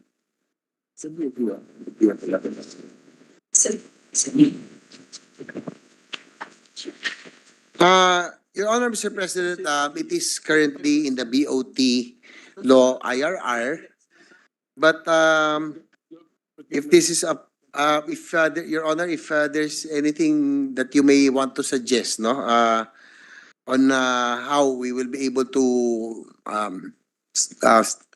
strengthen or improve, we will always consider, no. Anyway, Yes. you're not an obstructionist. Anything that we always take it well because it's really improved to refine and design and refine and improve the measure that we are trying to pass. So if you want it institutionalized in the proposed bills, and then we will accept, Your Honor, Mr. President. But there will be some unjustifiable measures which we will block, Mr. President. But this is not one of them. This is actually a good measure. Yung isa, I'm referring to the other one which we fast-tracked, Mr. President. Yun, unjustifiable talaga yun. But this one is a good bill, as you mentioned, Yes, Your this one, Honor, okay. yesterday, Your Honor. Pero ingat din po tayo kasi pagdating... Sana. Hindi yun. Yeah. Ingat din po tayo kasi yung track record, yan naman ang nagamit to trap us in one particular election system. Yan ang ginamit eh. I think the track record to have 25%, a similar project involving 25% of the parameters, etc. Nagamit naman sa atin yan to trap us into one particular system. So, ingat-ingat din po tayo kasi parang dito sa Pilipinas, whatever we do, there is always a way to circumvent the spirit or to abuse the letter of the law, Mr. President. Your Honor, Mr. President, we will always have a basis, no? That's this legal, technical, and financial track record. So that will, again, as I mentioned earlier during Senator Po's interpellations, based on our investigation, numerous investigations here in the Senate about irregularities, about scams, about entities, no, that enter into contract that have no capability, then we will make sure that those experiences, we will put the necessary safeguards and mechanisms so that we will not commit the same mistake again. And again, compared to the BOT law, we will now include penal provisions that will help prevent abuse of the law, Your Honor. Apa. And then itong mga financial, legal, and technical capabilities, gawin natin itong must all be determined and must be applied to the proponent itself. Kasi nangyari na naman yan doon naman sa malampaya purchase. Oh, ganun din yun. Meron din kailangan din ng financial, technical, legal, and yet they applied the Department of Energy applied one of the tests not on the proper party but on another party. So we have to find wording, Mr. President, na lahat ng mga experiences na ito, natuto tayo at gwardyahan na natin sa pananalita mismo ng ating batas, Mr. President. Yes, you are correct, Your Honor, Mr. President. Due to these investigations, numerous investigations we had, I guess we have found already, we already know, no, those people that are trying to put one over the government. So we have learned again from the past experiences, and the qualification requirements will be stringent and will require due diligence this time, Your Honor, Mr. President. Gawin natin mga mandatory, Mr. President, mandatory, lagyan natin yung and, hindi or, siguraduhin natin, and also the effect of the non-compliance, gawin natin void, ganon. Yes, Your Honor, Mr. President. We will accept anything that will really, that will really make sure that we are stringent, no? That this measure will really have the necessary safeguards as what you are been suggesting as well. Yeah, I believe the Deputy Minority Floor Leader would like to raise some points. Salamat kaayo, Mr. President, and with the indulgence of the good sponsor and the Minority Leader, dagdagan ko lang yung recollection ni Minority Leader dun sa yung isang kaso na it also played in my mind. Sounds familiar, and probably the former chair of the Senate Committee on Energy might recall this also. Kasi inimbestiga po noon ng Energy Committee under the former chair, the good gentleman from Valenzuela, yung bakit nakuha ng isang korporasyon, Udena, yung share sa Malampaya. And according to the former Energy Secretary, they applied that parang three-way test, gaya ng sinabi ng good sponsor, financial, legal, and technical. And sabi ni dating Energy Secretary, pumasa daw ang Udena sa legal, pumasa daw ang Udena sa technical, so doon lalong tumaas yung mga kilay namin. Pero inamin ni former Energy Secretary na hindi pumasa ang Udena sa financial, and yet inaward sa kanila. So I guess, Mr. President, I'm just sharing the spirit of the line of questioning of the Minority Leader that we're hoping, since we are of the mind in the minority that this is a good bill, that the bill will compel the authorities to apply this supposedly stricter law strictly, unlike in the former example. Salamat kayo, Mr. President, and to the two gentlemen. Thank you, Madam. Ano yung saan yung hindi saan? Okay, pero in-apply sa ibang party na pumasa. Yes, I now remember what happened there in the Malampaya contract, Mr. President, involving the Malampaya shares of a certain corporation. So one party will fail in the financial test. So it was applied on another entity so that it will pass. So ganun po nangyari. So we just have to make sure na hindi po tayo nalalaro ng ganun. Yes, Your Honor, Mr. President, we'll make sure that the necessary safeguards are in place. With the permission of... But before Senator Gatchalian, no, our former committee chair, would speak, also the energy sector is deregulated. So the approval of Malampaya did not pass through ICC. So there's a different approval process for energy projects. Yeah, with the permission of the two gentlemen, we recognize Senator Sherwin Gatchalian. Thank you, Mr. President. And just to chime in and join the conversation on that Malampaya approval, what happened is there's a law, PD 87, that governs the transfer of service contracts to new buyers or to potential buyers. And there's a three-way test, as what Senator Riza mentioned earlier: financial, legal, and technical. And there's already to operationalize that, they issued what they call the Department Circular 2007 to clear up on the application of PD 87. So to make the long story short, what happened there is the buyer, which is Udena, was not cannot qualify because of its financial constraint.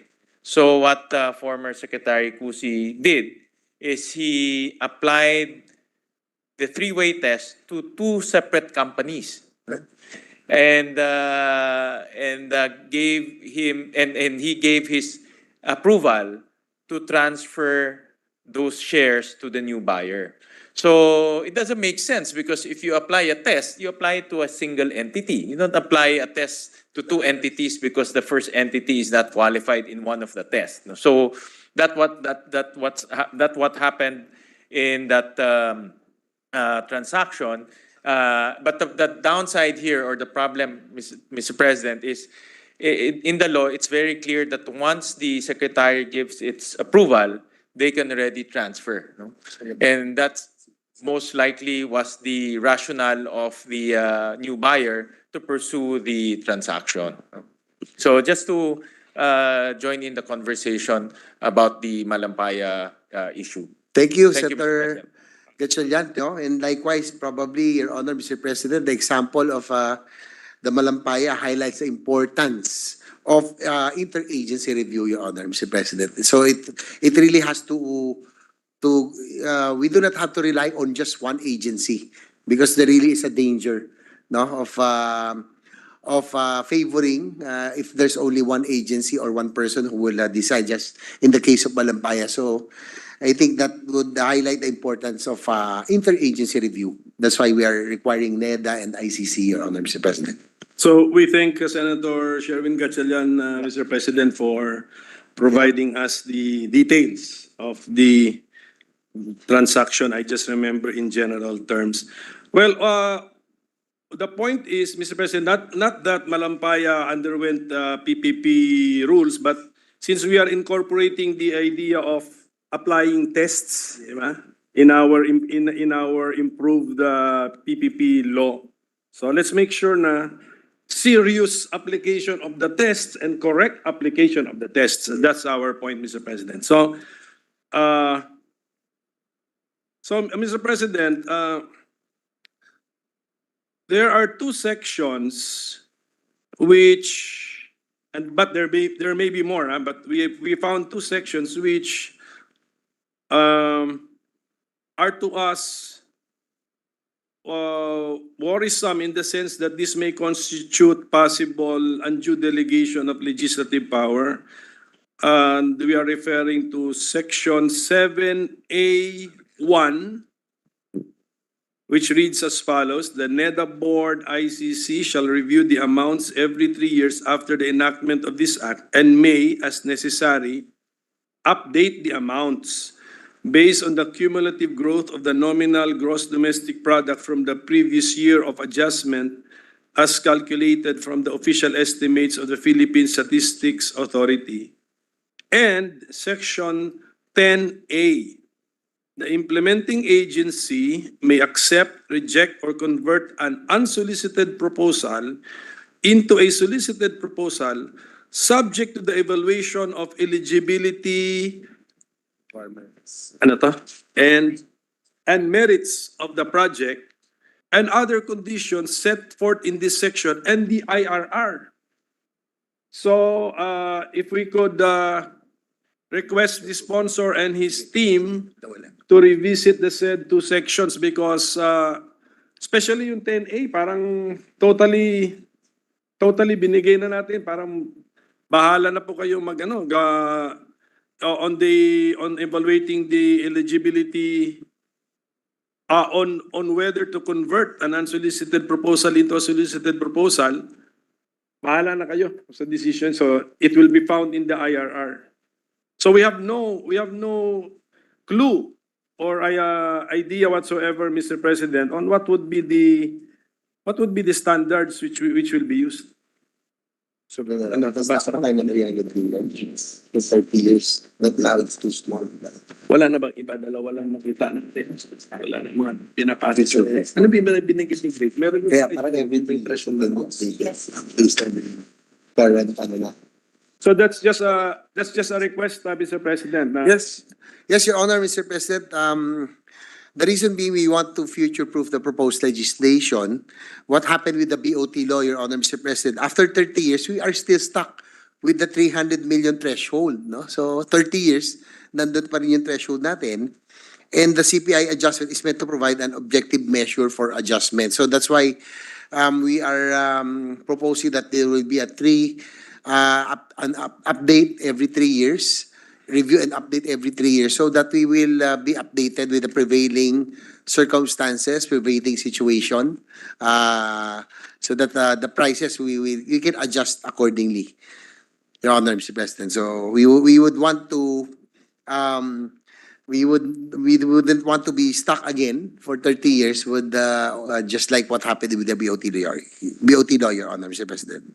Well, I'm not worried, Mr. President, if we have a senator or a legislator like our sponsor who always looks for those amounts which have been stuck for a long time and he acts on them. So what's the worry, Mr. President? Nothing to worry about.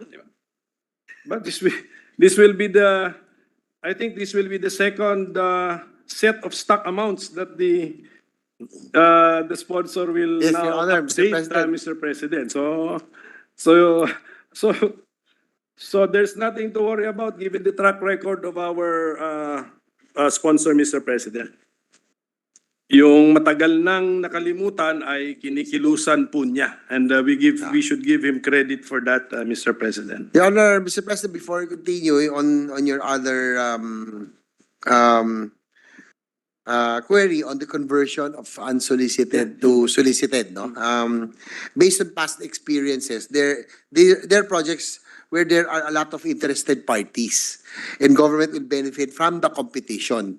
So we want to give the implementing agency the option to do a solicited bidding instead of unsolicited, which is more advantageous to the government. So that's what we think that it will be more advantageous. The conversion is more advantageous to the government. Yes, Your Honor, that's correct. Okay. Yesterday, Mr. President, the sponsor also told us that a solicited proposal can be converted into an unsolicited one. And we have searched the bill. We cannot find it unless it is a practice, matter of practice. And if it can be explained to us so we can understand. The other way around naman. Tama na, hindi natin nahanap na. Wala tayong nahanap na. Solicited, ginawa niya unsolicited. 200. Kahit na nasa Unless mali yung para to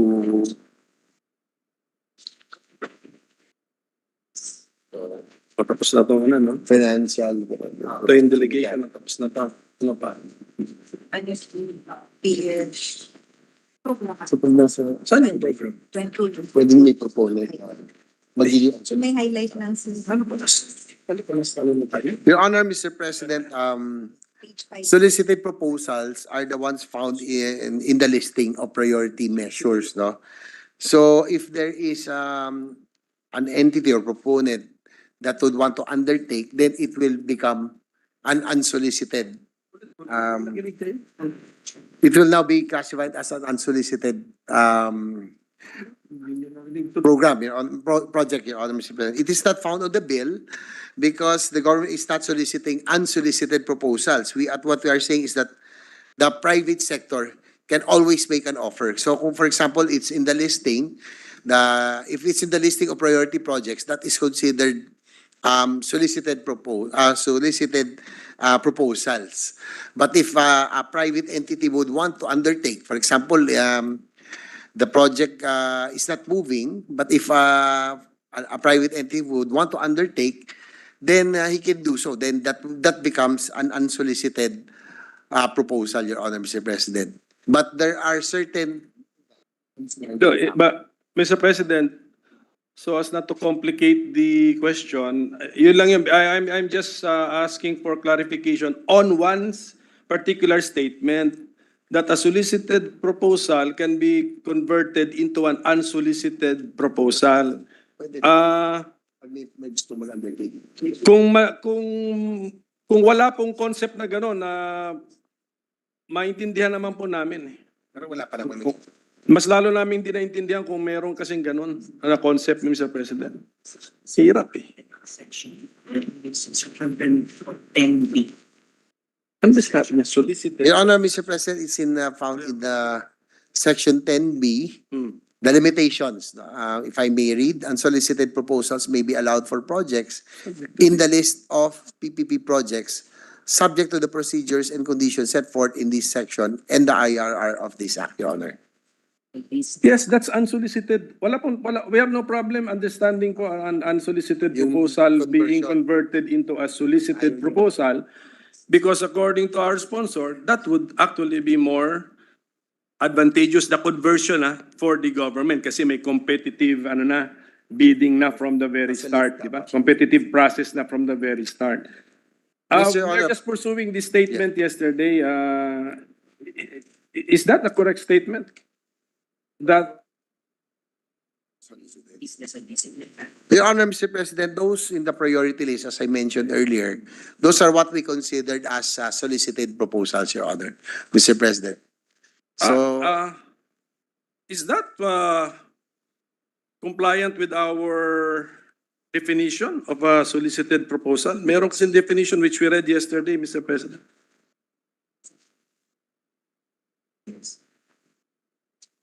Definition of terms.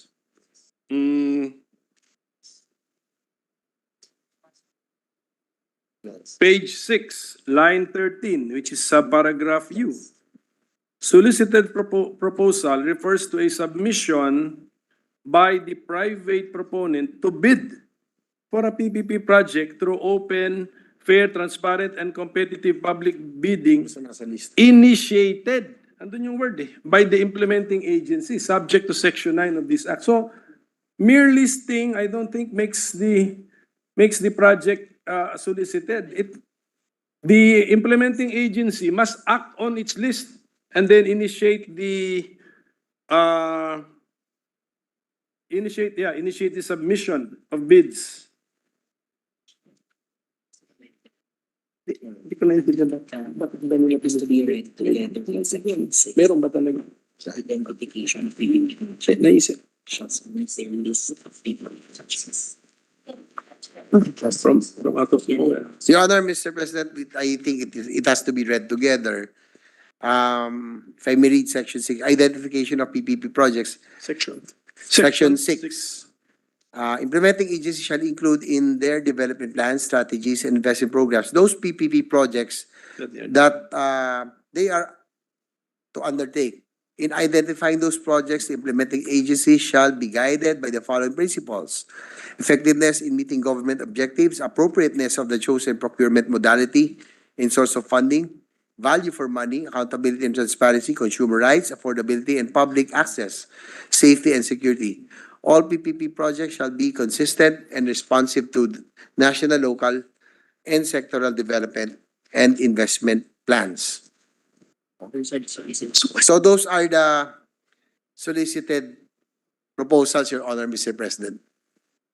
Okay, but at any rate, Mr. President, when we define solicited proposal, we go to that section defining solicited proposal, not to any other section. Anyway, Mr. President, Your Honor, we will discuss it with my staff if we Yes, Your Honor. understand how a solicited proposal can be converted into an unsolicited proposal. well, we'll just improve on the language, Your Honor, Mr. President. But again, the idea being is that, again, those solicited proposals, again, in the list of priority projects, just in case the government doesn't have the financial capability because of the low fiscal space that we have, and somebody, a proponent, would want to undertake the projects, then it is possible, Your Honor, Mr. President. But again, we will submit also any any improvement or any suggestion from the minority leader, no, will be welcome. Okay, anyway, Mr. President, I will, this is my understanding lang, Mr. President. No need to react, but you can correct me if I am wrong. There is a list of priority projects. Yes. It will be now known to the public.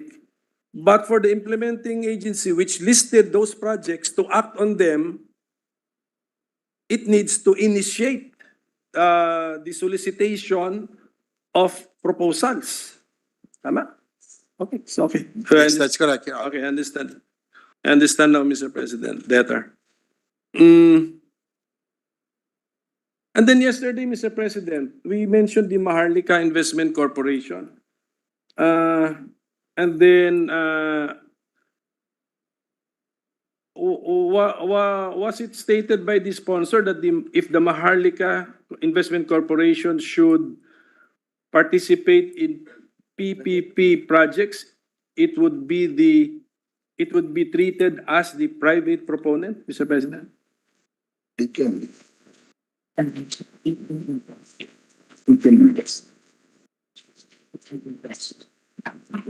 the proposal. Not the proposal. Although pwede ang GOC. Hindi sila pwedeng proponent. They cannot use private proposal. Ano, may prohibition mismo sabihin? Your Honor, Mr. President, the Maharlika fund can be invested in a PPP project, but they cannot be the proponent because they do not have the capacity, to undertake a project. They can only enter the consortium as an equity investor, so they cannot be the proponent, Your Honor, Mr. President. It could be a joint venture. The proponent could be a joint venture where Maharlika is a JV partner and the partner has the capacity to construct or to undertake. Pwede yan? Not only as an investor. Yes. Yes, Your Honor, Mr. President, as I mentioned, they can be part of the consortium, but their role will be only legated to as an investor because as we have discussing, we want to make sure that the proponents of PPP projects must have the capability and technical know-how to undertake such big projects, Your Honor, Mr. President. So at any rate, Mr. President, hindi pa naman up and running itong Maharlika Investment Corporation. Tingnan natin kung anong mga kilos po nito.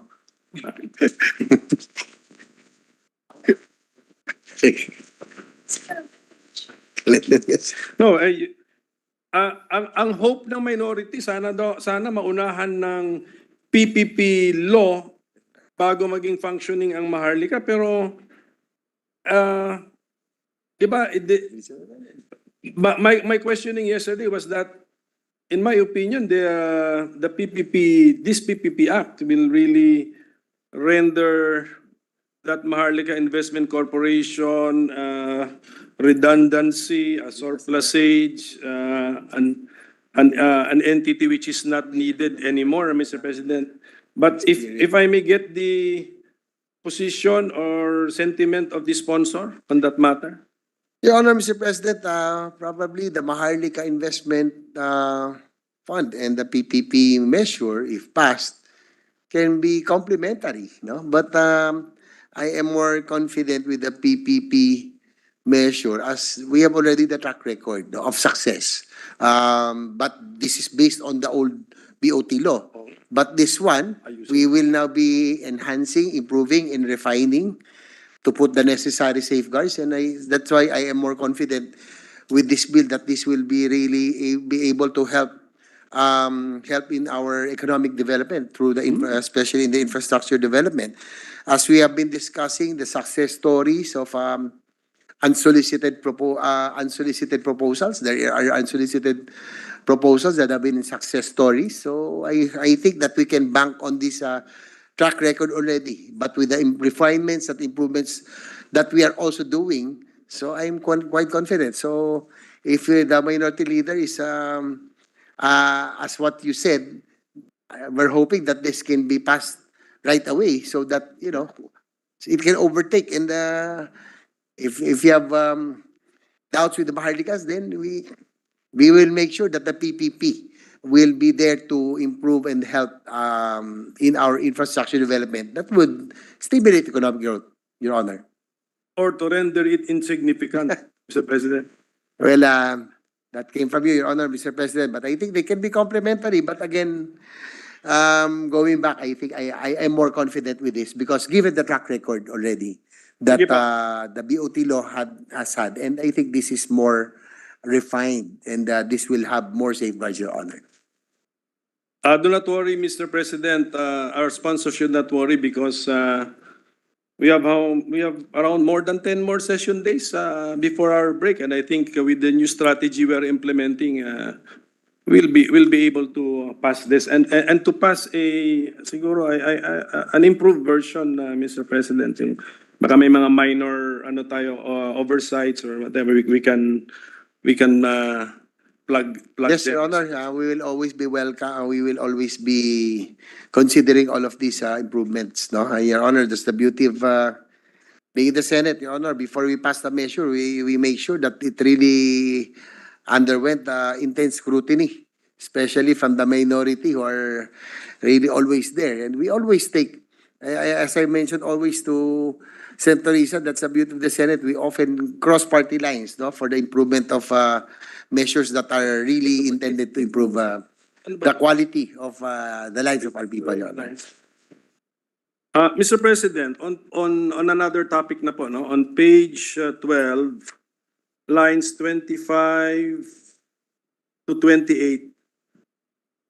This is about the failure to achieve financial close within such period shall be subject to penalties to be provided for in the signed contract, provided that such failure to achieve financial close is not due to the fault of the government. May we be enlightened on what is this concept of financial close? And then this sentence provides that the failure to achieve financial close must be due to the private proponent. So the question is, how come the effect is not the rescission or cancellation of the contract, Mr. President?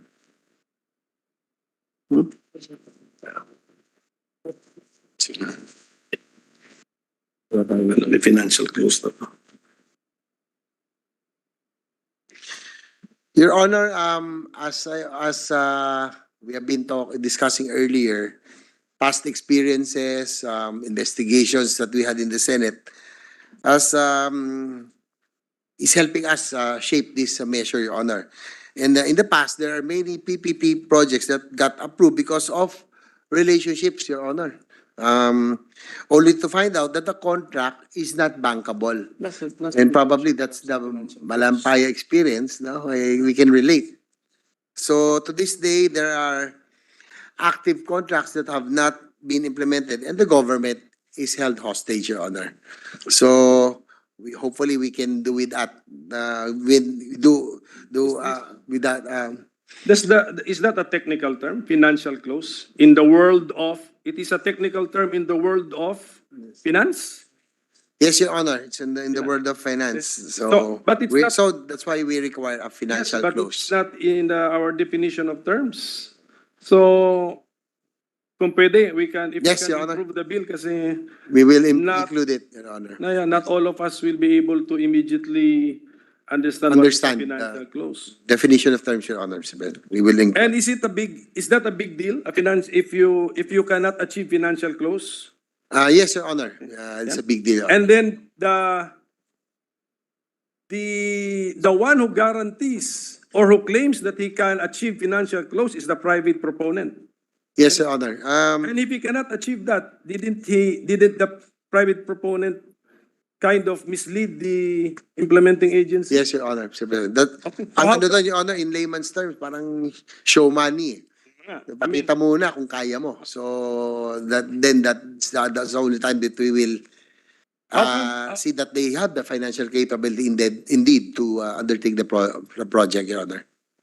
How come we are not providing for the a severe consequence of the failure of the proponent to achieve the financial close that it initially claimed that it can?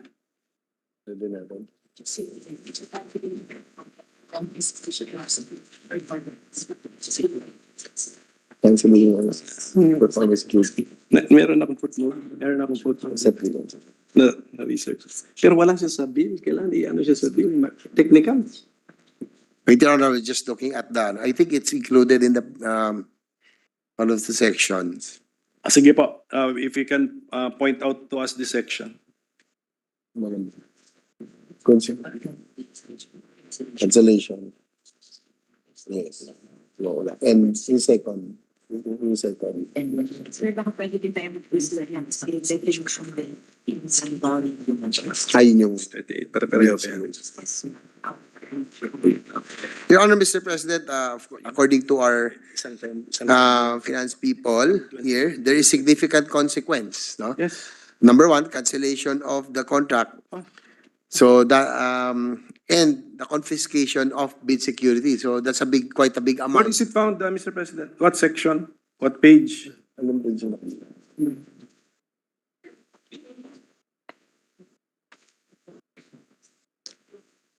Because what I read is found on page 12, line 25. Failure to achieve financial close within such period shall be subject to penalties to be provided for in the signed contract. So pwedeng maging liberal si implementing agency. Akala ko ba critical si financial close? Dapat critical din yung or severe din yung consequence, Mr. President. But you can specify. So based now, it's based on. Marami pa mga technical terms din nila. Sana Nakalagay sa ba? Ito kasi hindi po. Hindi nyo lang na in-assume nila alam nyo yung meaning. Diba?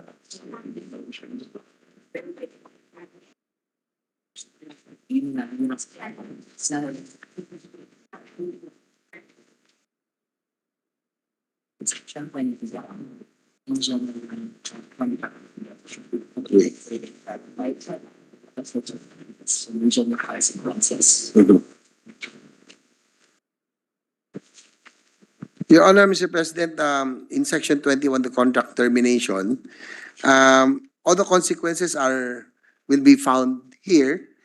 And right now, this is the standard in all current contracts. Section 21 provides the effects of contract termination. But Your Honor, Mr. President, we can further clarify and specify any suggestions from you so that it will be more definite, Your Honor. So we can specify, Your Honor. Sige po, since it's a technical term, we first of all define it so that we will appreciate how critical it is, how important it is. That's correct. Diba? So then we will now determine the consequence The consequences, Your Honor. of failing to achieve. Failing to achieve what you warranted Yes, Your that you could do. Yes, Your Honor, Mr. President. So, that's correct. Sige po, siguro gawin na po natin yan by tomorrow if you could have the definition. Yes, Your Honor. We'll take note of that, Your Honor. Mr. President.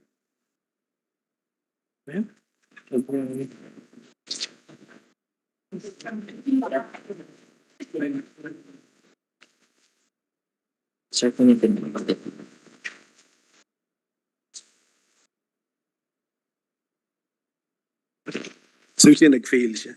And then, okay, since we are in the definition of terms, you also encountered a term, Mr. President, which I think is quite technical and it's not in the definition of terms. Ano number?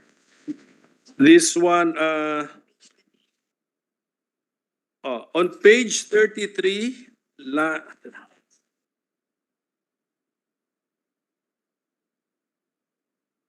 lines 28 to 30. Ito pong land value capture strategies.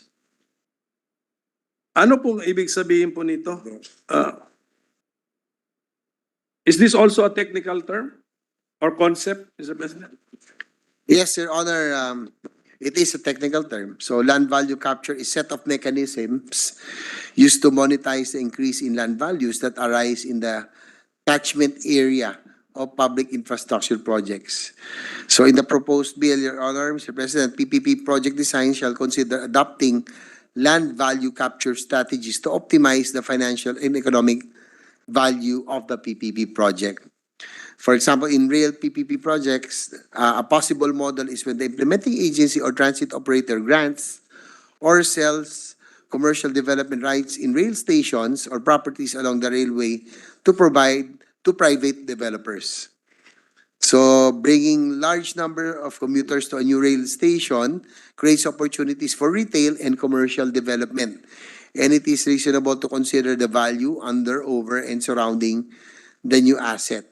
So by selling rights, profit sharing, creating a joint venture, establishing a PPP contract, depending on the government's risk appetite and available funding, the implementing agency will recoup much of the cost of the new infrastructure. So, Your Honor, Mr. President, probably if you can go to other places that which have existing railway, for example, mga subway system that like the MTR in Hong Kong, a railway station is like is really a mini commercial. It's a commercial center also. No? So there are a lot of shops and other rentable spaces and leasable spaces. So I think that's what this land value capture is all about, Your Honor, Mr. President. So thank you, Mr. President. So just a suggestion, if you could also include it in the definition of terms. Yes, Your Honor. We will. Mukhang kaya naman We'll take note of that. i-define po. No need to enumerate the examples in the definition of terms, but I think we can do it, Mr. President.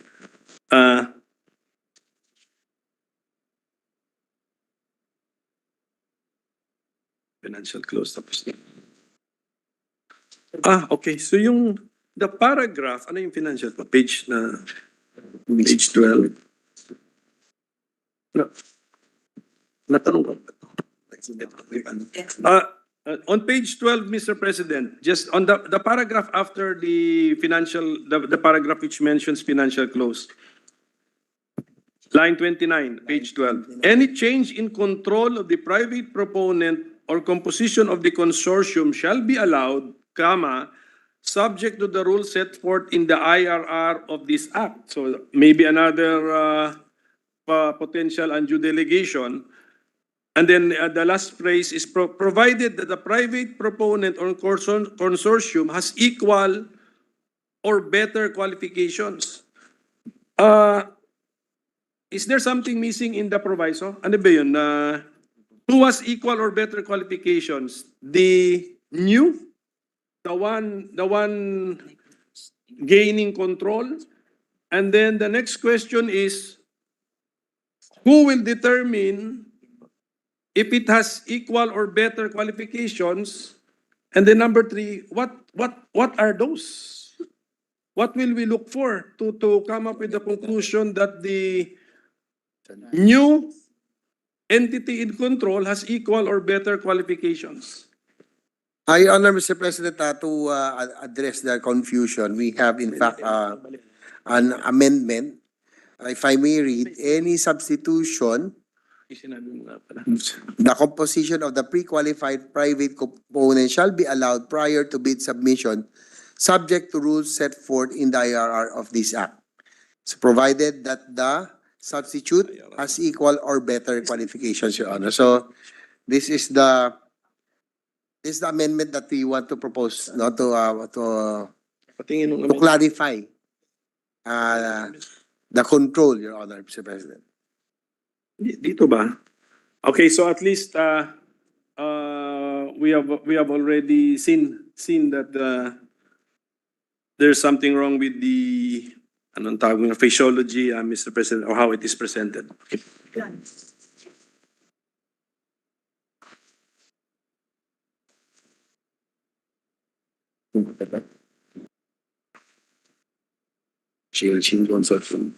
Yung mga rules po, I think we touched on this yesterday, yung mga default rules natin na yung 100 by 150 days that proposal approval on the si implementing agency o si approving.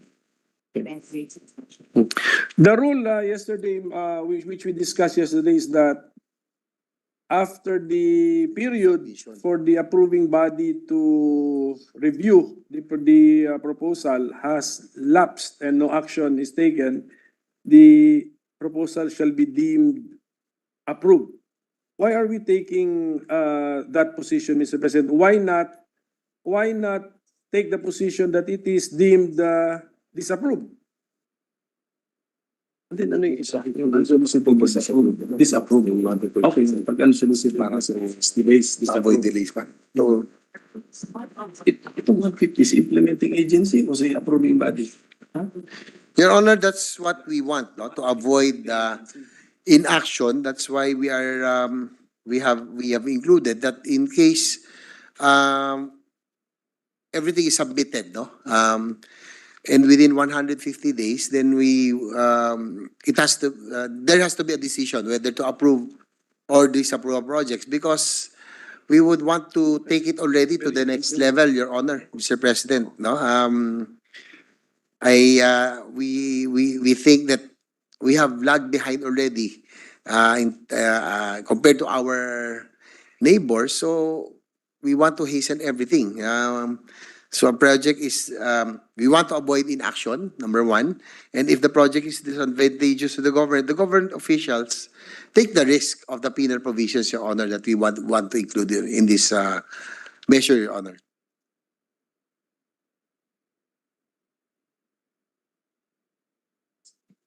And then we also have a provision that no court except the Supreme Court can issue a temporary restraining order or other court processes against the continuance of the project, Mr. President. So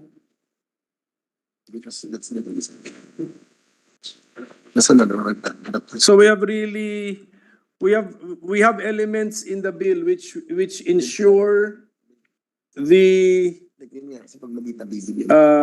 approval and the continuation of the project, Mr. President. Sinama na natin si approving body, and then si court, bawal mag-interfere.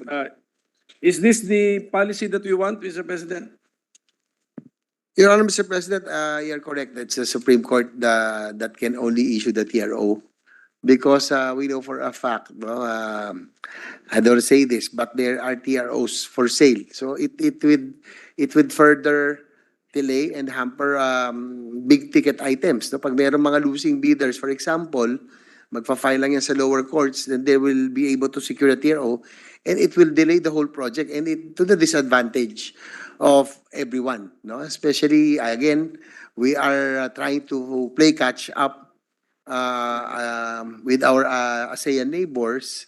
Talo na nga tayo sa foreign investments, and I think because of two reasons, no? Because of our high cost of energy, and second, because of our poor infrastructure. So that's why we would want that's why it is also found in the law that only the Supreme Court can issue TROs, Your Honor, Mr. President.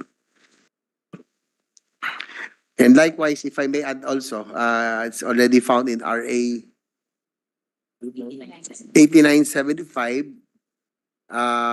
We also had entitled an act to ensure expeditious implementation and completion of government infrastructure project by prohibiting lower courts from issuing temporary restraining orders. So we also have bad experience in the past where, as I mentioned, there are parties who will purposely delay projects and ask other bidders to pay more, to remove delays, Your Honor. Sige po. Sa aming pag-aaral nga ng panukalang ito, yan din ang nasagot sa akin na ang TRO daw ay nabibili, nababayaran. Ang counter ko member of the judiciary na yan, sinasabi niyong nababayaran. Paano pala ang approval? Di pwede rin mabayaran, Mr. President. So the other way around, ganun din. So, and yet, we will now prevent the parang slowing down of the process so that it can be double checked by an independent, uninterested, objective third party, Mr. President. So, di ba? Kasi if we have that assumption, ganun din, even the approval depende rin pong nabili o nabayaran. But at any rate, Mr. President, that is the policy contained in the measure na pabilisin talaga ang okay, smoothen the implementation and pabilisin. Yes, Your Honor, that is correct, Your Honor. Thank you for that, Mr. President. And then just the last few items, Mr. President. We encountered this PPP unit. Why is this necessary, Mr. President? Hindi ba parang we already have the PPP center, and yet we want each. What is our aspiration that each government agency and LGU and SUC ba kasama, and SUCs would form a PPP unit, Mr. President? Pag merong proponent, dapat may PPP.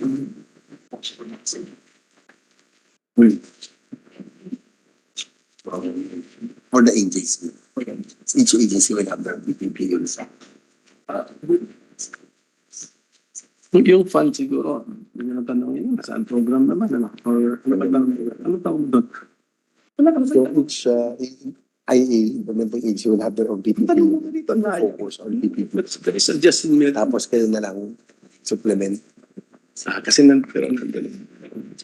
Your Honor, Mr. President, we are encouraging PPP units in implementing agencies so that they can focus on processing PPP projects assigned that would fall under their agency. And this group can build capacity and expertise on PPPs. But the PPP Center, on the other hand, will help to capacitate the PPP units, Your Honor, Mr. President. So it is recommended that each implementing agencies will have their own PPP units. Will this have no budgetary implication on the agencies? Tapos lahat po ito, no? We will encourage all to have PPP units, or only if you have submitted some of the projects under the PPP listing, Mr. President. Your Honor, Mr. President, the establishment of the PPP units in implementing agencies is not mandatory under the PPP Act. Just in case the head of implementing agencies chooses to create a PPP unit, then there are options that are provided. If I may just enumerate, number one, a standalone PPP unit within the bureaucracy may be established. Number two, an ad hoc body may be created, and third, the responsibility may be assigned to an appropriate unit to act as the PPP unit of the agency. Your Honor. Thank you for that response, Mr. President. And the bill mentions a facility and then also a fund. The facility is also a fund, if I remember correctly. So what is the name of that facility? The technical name, Mr. President, I forgot. And then okay, the bill mentions a project development and monitoring facility, which is, in my opinion, also a fund. And then we also have a risk management fund. Can we be clarified as to the difference between the two and what are their purposes, Mr. President?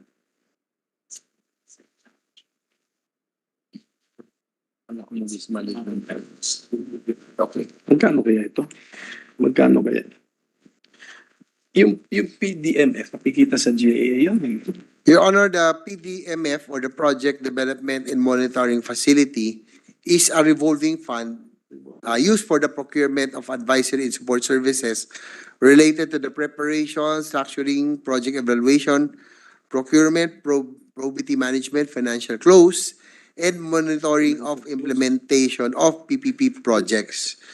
The Risk Management Fund is established to help pay for contingent liabilities that may arise from PPP projects. For example, when the government loses in arbitration. So the national government can use the risk management fund to pay the damages, Your Honor. Ito pong project development and monitoring facility is already an existing facility or fund. Mayroon na po itong balance and may we know the balance? Balance ba? At Yes. saka saan ang galing ang mga halagang napunta po sa revolving fund? Yes, Your Honor, it's an existing facility. We'll just get that the other data, Your Honor, if you may indulge. Balikan na lang po natin. Balikan na lang po natin. Itong next ko po tanong, itong risk management fund, may napansin kami sa 2023 ba? Meron na? Sa 2023 budget, meron yata sa unprogrammed funds, may 1 billion risk management fund doon. Ito po ba yon? Yes, Your Honor, Mr. President. That's So that's a PPP limited to answer for liabilities arising out of PPP projects. yes, Your Honor, Mr. President. It's already existing, and it's for PPP projects under the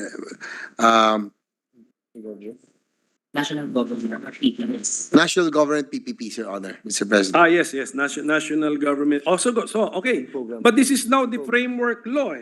If this bill becomes law, will this risk management fund also answer for non-national government PPPs?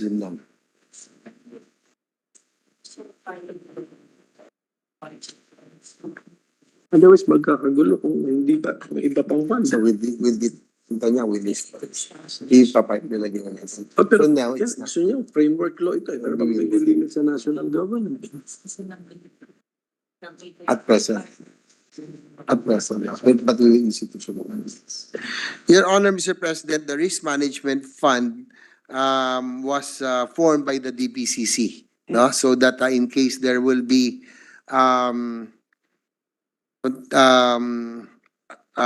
it will serve as a contingent liability, just in case there are arbitration or any unforeseen expenses. Then there will be a fund that will be available. So, but we hope to institutionalize this. No? This is not part of the BOT law, Your Honor. So we would want to include it in the measure. It was formed by the DBCC, so that it would be able to get a fund, no, that for contingent liabilities. Kumbaga para may pagkukunan siyang funds in case there will be contingent liabilities, Your Honor. So if you Yes, can. thank you, Mr. President. Ande, we're just informing the sponsor and the body that wala pa nga itong batas na ito. We already have Risk management. a program fund for Yes, that's correct. 2023 risk management fund 1 billion. Napansin din namin for 2024, the same, nasa unprogram fund, risk management fund 1 billion. Okay, so Yes, that is correct, Your okay Honor. po yung sagot kanina na this will now answer for liabilities arising out of national government PPPs. But then, we have been led to believe that this is now going to be the framework law for all kinds of PPPs. Tama, including LGUs, SUCs. So how about liabilities arising out of LGU PPPs and SUC PPPs? Pwede ba nilang takbuhan din itong fund na ito? Hindi dito, not yun. Not this, it's for all national. Hindi, kasi wala pa itong law na ito. Pero sabi ko kasi magbabago. Hindi, itong ang inaano nga niya, itong risk management fund. So it cannot be used by the LGU.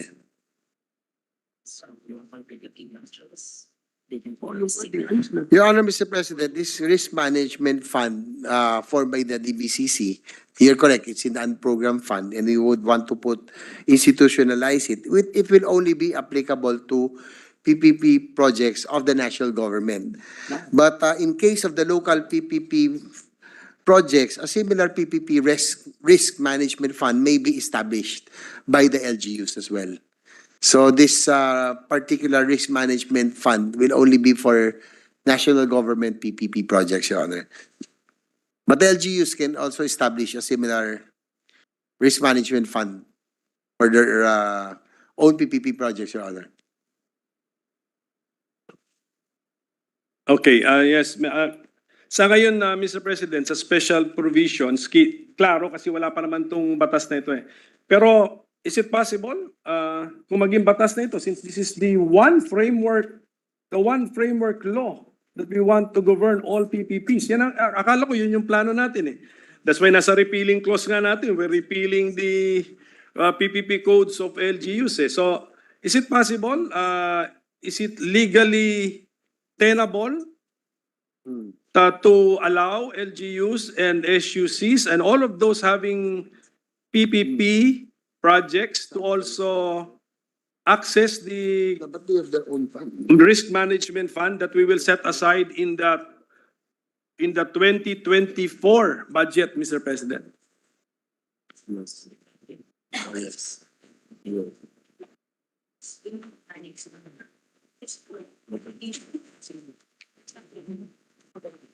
Bakit naman di pwede? Bakit naman pagbabawal? Di ba?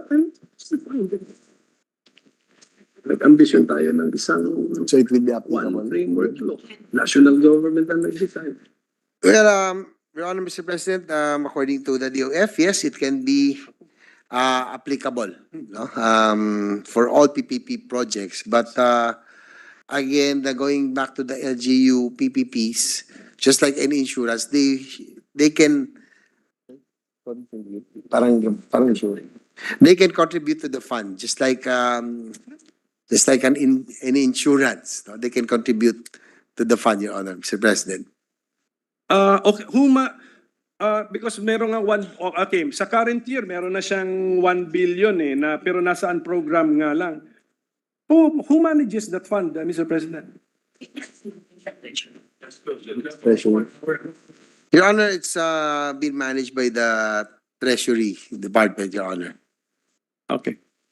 Okay, so should there be disbursements pursuant to or charged to the fund, it will be the BTR which will decide the disbursement? Pareho. Sige, technical working group. Tutuloy pa ba tayo sa mental health mo? Composed of PVP sample, CPM, POM. Your Honor, at present, there is an interagency technical working group composed of Bureau of Treasury, DOF, EBM, and the PPP Center. So it's an interagency technical working group that that monitors or watches out for the contingent liabilities, Your Honor, Mr. President. Now, who can authorize the release and charge it to the fund, to the risk management fund? Let's assume na meron tayo liability, natalo tayo. So, DBCC. Your Honor, Mr. President, it's the DBCC who will have the oversight, Your Honor. DBCC. but well, anyway, at any rate, we can ask that during the budget process, siguro, who can actually order the release of an amount from that fund. But from the knowledge of our sponsor, Mr. President, nagkaroon na ba ng ruling which anong tawag doon?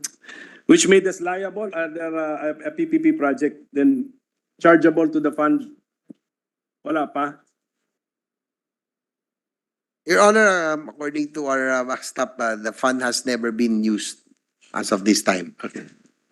But of course, we don't mind it being used. Sana hindi nga magamit, but it's there just in case na. Okay, Papa. Yes, we're hoping that it Okay. will be used. Going back to your earlier Yes. query, we already have the figures for the PDMF contributions. It's 6.1 billion pesos, Your Honor. Yung po PDMF contributions, it's 6.1 billion. Malaki po, malaking halaga. Yes, Your Honor. The Project Development Monitoring Facility. Who can authorize expenses charged to the facility? 6 billion, malaki rin, no? 6 billion. Di parang may na rin. 6.1 billion, I note. Okay, you can authorize release. Yes, they approved. Your Honor, the ones who can approve of the PDMF project development and monitoring facility are the NEDA, Department of Finance, Department of Budget Management, and a representative of the PPP Center. So that's the PDMF committee. Composed of NEDA, DOF, DBM, and the PPP Center, Your Honor. Has the facility ever been used, Mr. President? Yes. Yes, Your Honor. Laki-laki It has been used since 2010 and Okay, but it has accumulated a large amount, Mr. President. So that's why we mabuti, it's been used judiciously, Mr. President. yes, LGUs, GOCCs, SUCs can tap the fund by applying for it, Your Honor. Thank you, Mr. President. Ito, Mr. President, talagang last question na, Mr. President. Last na talaga. Last na, Mr. President. Is there any interested party who manifested any kind of objection or opposition to our proposed PPP Act? So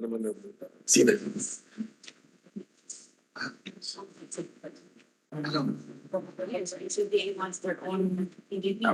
Yeah, just. Meron.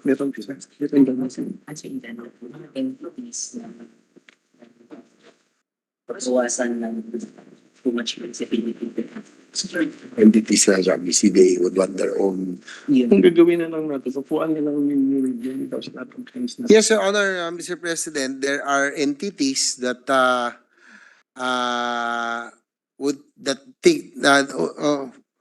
who would think that the PPP measure would limit their flexibility, and there are certain parties who have expressed preferring to have their own PPP guidelines. Just for example, BCDA, since they have been entering into programs in the past, they would want to be exempted from the PPP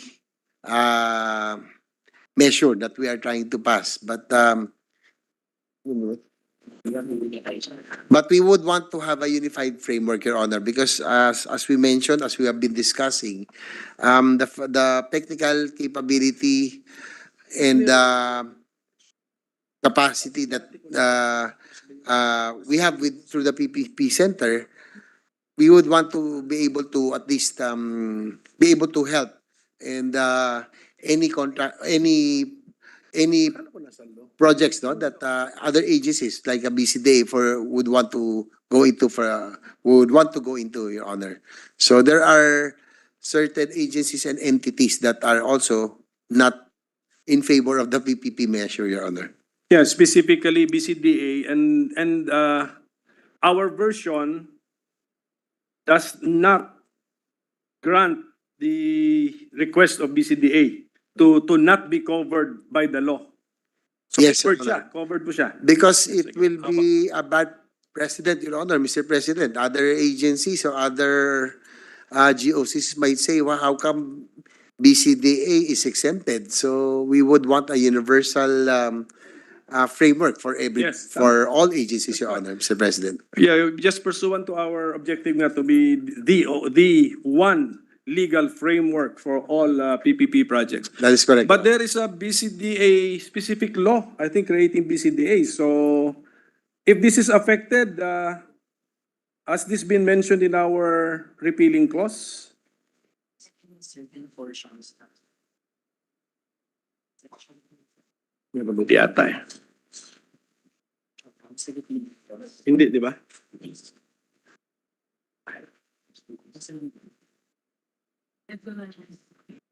Wala.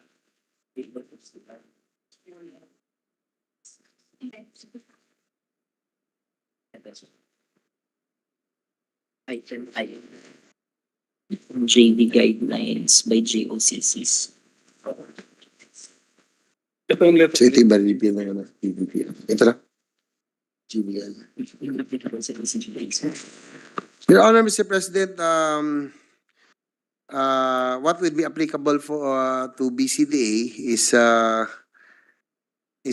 joint venture guidelines issued by GOCCs and other Yun na nga, oh. government agencies, Your Honor, Mr. President. So it shall be repealed by this act, Your Honor. Yung mga JV guidelines. Oo nga, pero NEDA, ibang NEDA. Saan ba si NEDA? Tayo sa language.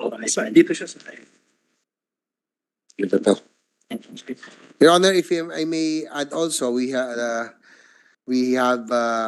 proposed amendment and refinement and letter J, item J, specific provisions in the special charters of GOCCs and other government agencies that allow the issuance of guidelines governing partnerships between government and private sector for the financing, designing, constructing, operating, and maintaining or any combination thereof of infrastructure or development projects outside of Republic Act number 9184. Sige po, Mr. President. Anyway, we will still have to go through the measure as proposed to be amended by our sponsor, no? Through his individual amendments. Ang napapansin lang po namin is parang wholesale repeal of all laws on a certain subject matter. So maybe we can ask the help of the lawyers of the DOF and the lawyers of the staff of the sponsor to think about it, Mr. President, if we can do it that way, effectively. Kasi we can pass it, phrase that way, but it might be sooner or later, declared ambiguous or vague and hence unconstitutional, Mr. President. So, Mr. President, I think siguro we still need to do a lot of work on the bill. Not because there's something wrong with the concept. We approve the concept, but we want to make the bill really work, and then take into account our sad experiences, bad experiences, and making sure na this law will not be used to repeat those instances of weaknesses in our systems and in our laws, Mr. President, where some people have been able to take advantage of the said weaknesses and loopholes. So let's learn from our experiences and then let this law be the one which will prevent similar experiences, bad experiences in the future, Mr. President. So thank you for the patience, Mr. President. Thank you. Not only of the sponsor, but also of everybody else, Mr. President. And congratulations to our sponsor. Thank you. Diligently sponsoring gamitin ko na lang yung favorite adjective niyo po, a good bill, a good measure, timely, A good one, timely, and which by the good one. ano tawag? A good one by the good one. And which updates stock figures, Mr. President. That has become already the area of expertise of our sponsor. Thank you, the minority leader. We appreciate all your interventions, Your Honor, and I think it will. We will take note of all your suggestions, Your Honor, and hopefully. And this measure, Mr. Sponsor, this measure will enhance the investments in our country. And we thank our Minority Floor Leader for all the quality inputs that you have come in the discussions with. And hopefully we'll come up with proper amendments to improve the version that is set forth by the committee report. So thank you also to the sponsor for your diligence and hard work. Thank you also, Mr. President, Thank you. for the trust and confidence. Even though I was not the one who really heard this measure, but thank you for your trust that hopefully we'll be able to hurdle. I the knew challenge. that you will be able to do well. Very good, good one. Yes, Majority Leader? Yes, Mr. President, this juncture I move that we suspend consideration of Senate Bill number 2233. So move, Mr. President. There be no objection, motion is approved. Mr. President, we will continue the deliberation tomorrow. We only have one more interpolator, Interpolator. Mr. President. Then And we can also ask our colleagues to prepare the amendments already, so we can Yeah. slowly do it. We don't have to finish it on second reading tomorrow, but we could try to make start the period of amendments. it's a good reminder, Mr. President, to remind our colleagues of their Amendments. I believe amendments. Senator Grace, Senator Yes. Pia, of course, the minority leader, and I'm sure the deputy minority Yes. leader also have some amendments that they want to propose. Yes, Mr. President. Mr. President, at this juncture, I move that we proceed with the reference of business. Oh, yes, there be no objection. The secretary will proceed with the reference of business. Letter from the House of Representatives informing the Senate that on 9 August 2023, it passed the following House bills in which it requests the concurrence of the Senate. House number 8247, creating 4 additional RTCs, 4th Judicial Region, Calawag, Quezon. Maybe to speed up the process, 8248, yes, secretary, to just shorten the short titles of the matter. yes, sir. 8248, 2 additional RTCs and MTCs, Pagadian. 8249, 10 additional RTCs, 8 additional MTCs, 4 Judicial Region, Antipolo. 8250, 2 additional RTCs, 11 Judicial Region, Samal, Panabo, Davao del Norte.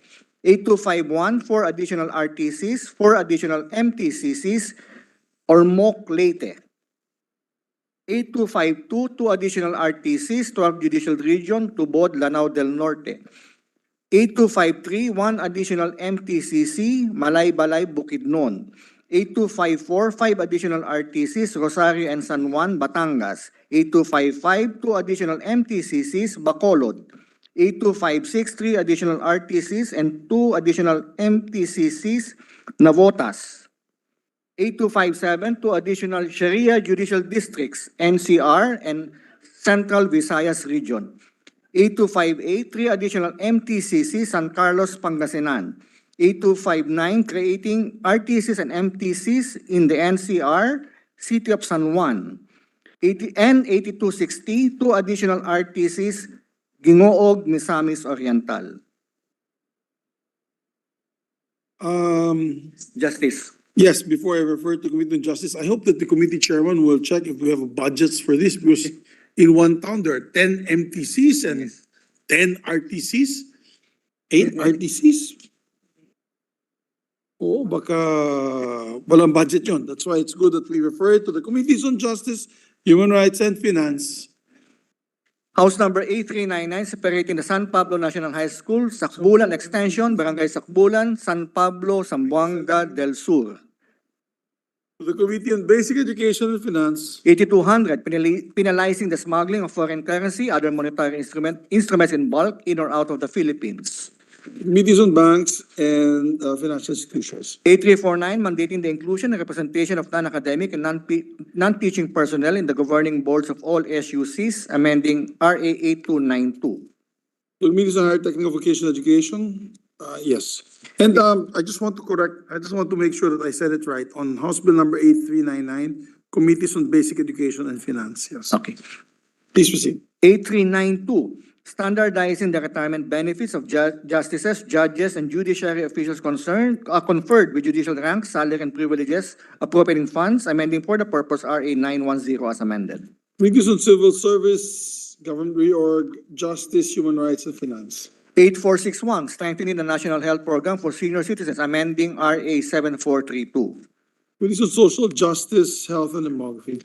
8500, regulating the planning, design, construction, occupancy, maintenance, and demolition of buildings, promoting building resilience against earthquake, fire, flood, landslide, storm, volcanic eruption, and multiple hazards within an all-hazards approach to resilience, enacting a new Philippine Building Act, repealing RA 6541. Committees on Public Works and Finance. 8520, creating mandatory positions for a human resource management officer for municipalities, cities, and provinces, and a business permit and licensing officer for municipalities and cities, prescribing their qualifications, amending for the purpose Sections 443, 454, 463 of RA 7 to 160. Quezon Local Government, Civil Service, and Professional Regulation. And House Number 8569, mandating the submission of a tree planting plan as a requirement in the application for building permits. Quezon Environment, Natural Resources, and Local Government. Majority Leader. The President, can I ask for a minute suspension, Mr. President? Yes, a minute suspended for 1 minute. Para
Mr. President, at this juncture, I move that we resume consideration of Senate Bill number 2200 under Committee Report number 66. This pertains to the Basic Education, Mental Health, and Well-being Promotion Act. So move, Mr. President. There being no objection, motion is approved. Mr. President, the parliamentary status of the measure is that we are in the period of interpellations and debate. On that note, I move that we resume the period of interpellation and recognize the sponsor, the chairperson of the Senate Committee on Basic Education, Senator Win Gatchalian, and to continue his interpellation, Senator Aquilino Coco Pimentel, the third, our minority leader. Our distinguished colleague, the sponsor of the measure, Senator Gatchalian, is recognized, and to sponsor our distinguished minority floor leader, Senator Coco Pimentel.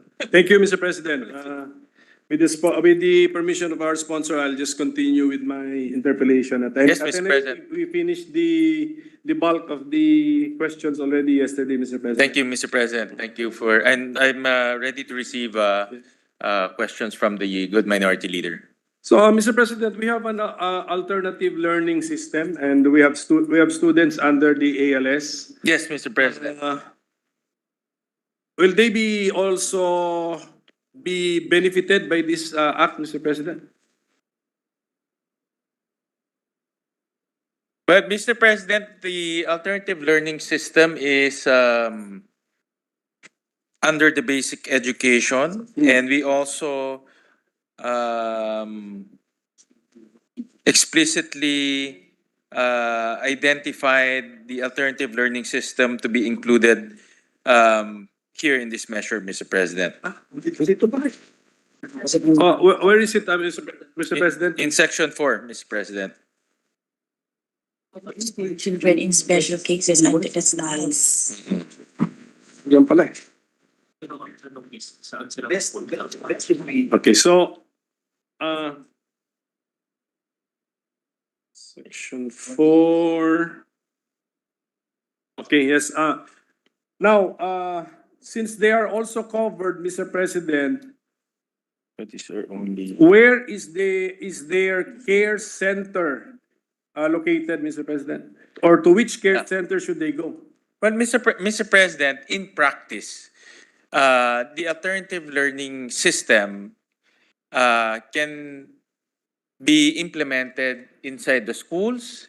If the barangay halls allow them to use the barangay halls, they can also be implemented in barangay halls. So the care center for alternative learning system students will be accessible in schools, Mr. President. So in short, the students can go to the schools since they're already being taught there and have access to the mental health services inside the care centers, inside the schools, Mr. President. So in short, it's inside the schools. So the students under the ALS are counted as students of a particular school. Ganun po ba yan? Yes, Mr. President. That's how they implement it. Because when they, when I was a mayor, Mr. President, the what they call the instructors, the ALS instructors, are actually hired by the superintendent. And the superintendent allocates the instructors depending on the number of students in a particular school, Mr. President. So, of course, the local governments can also fund these instructors, but the funding, so there are two sources of funds. No? It can come from the DepEd, it can come from the local government. In the DepEd, it's the principal as well as the superintendents who chooses the instructors and allocates the instructors depending on where the need is.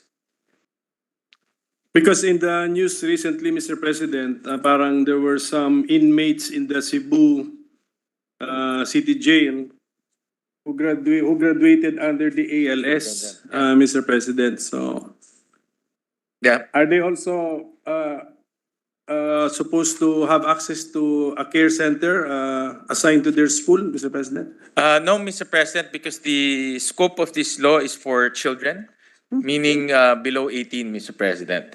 So if they are, because we have out students who are adults also. Yes. So they won't be covered by this law, Mr. President. The adults will be covered by the mental health, the general mental health law, Mr. President. Yeah, but the care centers established by this bill, Mr. President, we already established yesterday are available also to the adults, like the teachers, For- the non-teaching yeah. staff, etc. So, For teachers, for so teaching and non-teaching. why all of a sudden we will have difficulty in treating the students, basic education learners who are already of age of majority, Mr. President? Well, Mr. President, the focus of this bill is for students, primarily students going into our school system, Mr. President. And technically, ALS is an informal approach or informal method of education, Mr. President.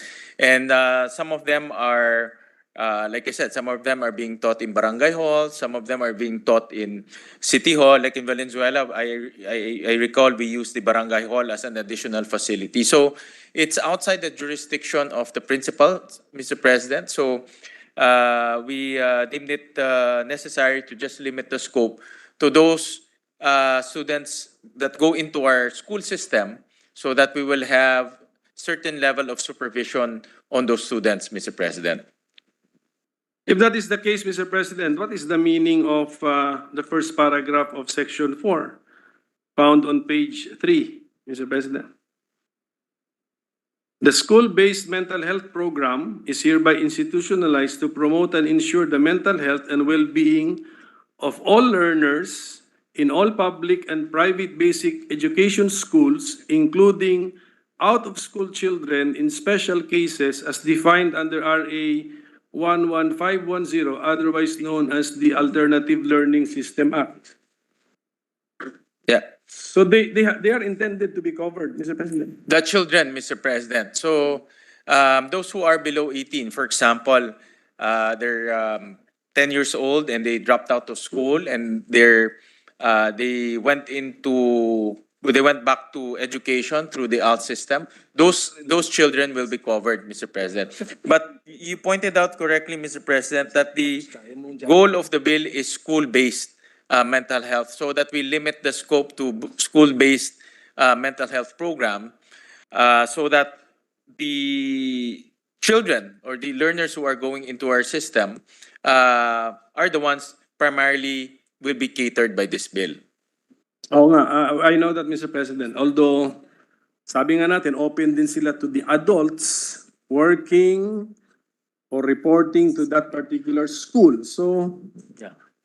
so how about an adult under the ALS, Mr. President, who is still in basic education? So let us not disqualify that adult, Mr. President. But Mr. President, the adults taking up ALS will be covered by our general mental health law, Mr. President. Because some of them are already working, some of them are beyond the supervision of our principals. If you go through the bill, Mr. President, family and community plays a very important role also in the prevention of mental health, and that's within the ambit of a school principal to organize family intervention programs, family prevention programs, and this type of programs, Mr. President. So if we add adults, Mr. President, it's the scope will be bigger, and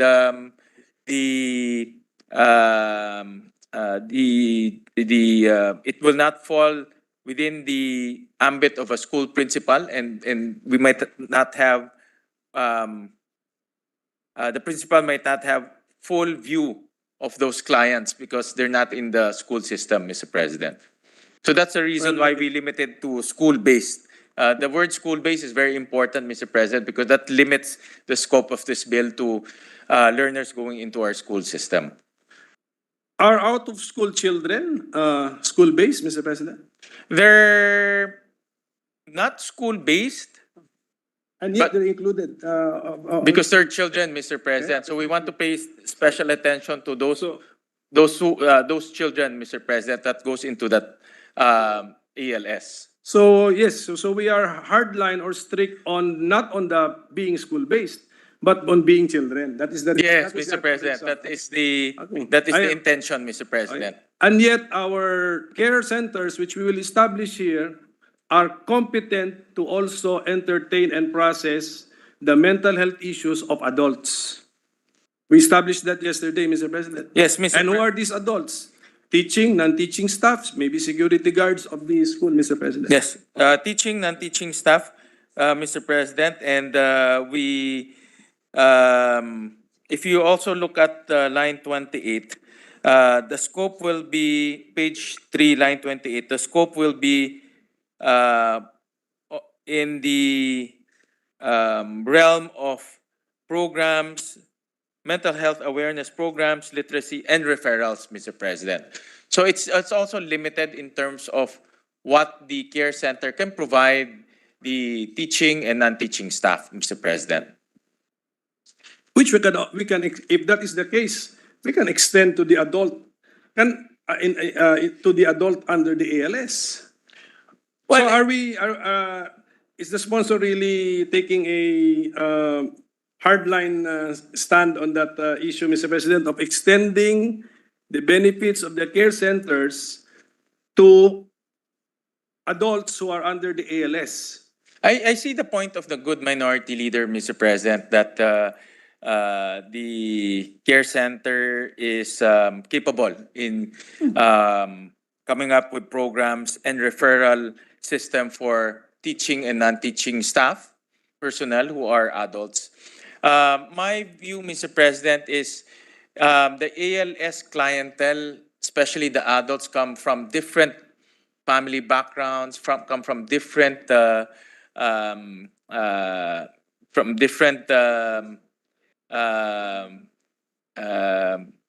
employment, from different types of employment, and we might be over burdening the mental health specialists and the people working at the care center, Mr. President. So that's why we want to limit the scope so that the focus will be number one on the learners. And then we are also availing certain services for teaching and non-teaching staff, Mr. President. So that is the philosophy out of it. So- It's just opening up might create too much burden on the mental health specialists working in the schools, Mr. President. Thank you. The position of the sponsor has been made very clear, Mr. Yes, President. yeah. So, Mr. President, one last point na lang, Mr. President. Okay. I hope Last it will point. not take an hour, Mr. Yes, yes. President. This is, yesterday, we got a statement from the sponsor that he would want to address the gaps or the weaknesses in the entire ecosystem, mental health ecosystem. So, and because there is this particular provision here which touches on Yeah, but the granting of scholarships even at the tertiary level to encourage our students, our learners, our graduates of basic education to pursue mental health related courses. So it is position of this representation, with discussing it with my lawyer staff, Mr. President, that if this measure is also meant to incentivize students to choose psychology and allied courses or mental health related courses as their college courses or degrees, that objective should be contained in a different, separate measure. Otherwise, this could be considered as a rider, Mr. President. That's our position, Mr. President. That's why we just want to relay this to the sponsor, Mr. President. Yeah. I get the point of the good minority leader, and definitely being a bar top-notcher, I would heed to his recommendation. I just want to point out, Mr. President, that in the inclusive education law that we approved when was that? A few years ago. About a few years ago, but definitely during the 18th Congress, Mr. President, we also added in this, this is RA 11650 enacted in 2022, no, which is last year, in Section 10, Scholarship Program and Service Obligation, Mr. President. The DepEd, in collaboration with the Commission on Higher Education, shall develop a scholarship program for in-service teachers who shall take courses or are required master's degree unit on special needs education. Because, Mr. President, when we were also debating on the inclusive education law, we also encountered, and Senator Joel will also agree with me, that specialists for inclusive education is very difficult. No? For example, pediatric psychologist is almost impossible to avail in our country, Mr. President. So again, it's a chicken or the egg question in inclusive education. And based on our consultation with experts, it's good to embed some form of incentives. Not incentives as in monetary incentives, but incentives in the form of scholarships, so that students in high school will be encouraged to take up these courses that will eventually end up in our education system or in our public school education system. So it's the same model that we applied here to the mental health law, Mr. President, because it's also the same problem that we're trying to address. That's our problem, Mr. President. If the bill contains that subject matter, the granting of scholarships to tertiary level education related to mental health, just to address the gap, the gap of the practitioners, and it is contained in this bill where the objective is the establishment of the care centers in school, I get pursuant to the mental health law. Then our position, Mr. President, is we have a subject matter which is not necessarily germane to the purpose of the bill. Hence, it can amount to a legislative rider, Mr. President. Well, Mr. President, we can expand the, like you have mentioned yesterday, we can expand the purposes of the bill by including it in the title. But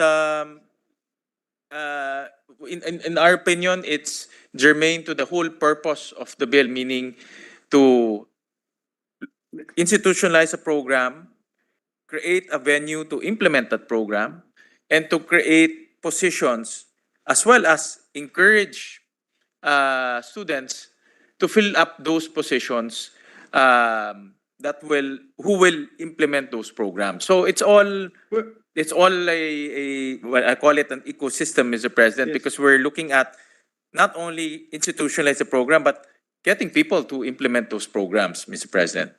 And getting graduates of our basic education system to enroll in mental health. Where is that found in the bill, Mr. President? What section? In this bill. In In this bill here, Mr. President, in Section 9, Mr. President. What? The DepEd shall endeavor to attract the best available and competent personnel for the care center through scholarship and training programs, Mr. President. And there's also in the next one, Yes, The but doesn't Section 9 talk about already the personnel of the DepEd?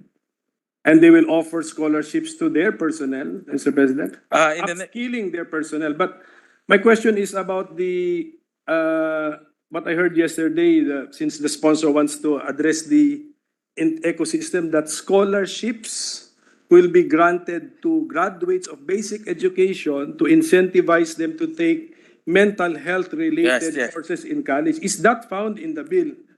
Not explicitly, Mr. President, not explicit. I agree with the good minority leader. I see his point, not explicitly, but the scholarship, Mr. President, is aimed to those who want to join in the centers, and those who will join in the centers are obviously supposed to be psychologists and guidance counselors, Mr. President. So I do see the point of the good minority leader that it's not explicit. Is there any portion or section of the bill which can be interpreted to mean that DepEd in collaboration with CHED will be granting scholarships to basic education graduates to incentivize them to take up mental health related courses in college? Not explicitly, Mr. No, President. but is there something there? Is there something here which will impliedly allow that, Mr. President? Because that is our concern, Mr. President. Yes, Mr. If President. there is nothing, then I don't think we have any issue. Well, Mr. President, not explicitly, Mr. President. But is there something which can be interpreted to mean that way, Mr. President? Well, in my interpretation, Mr. President, is the page 7, line 16, Mr. President, on scholarship and training programs. No? But I do admit that it can be improved, Mr. President. Can it be improved in a way which will avoid the rider situation, Mr. President? Is the sponsor open to Yes, that Mr. idea? President. Yes, we're very open, Mr. President. The intention, Mr. President, is really to attract students to take mental health courses, no? So that we will increase the number of mental health graduates in our country, Mr. President. That's the intention. And the scholarship here, Mr. President, is aimed to be an incentive for them to take those courses, Mr. President.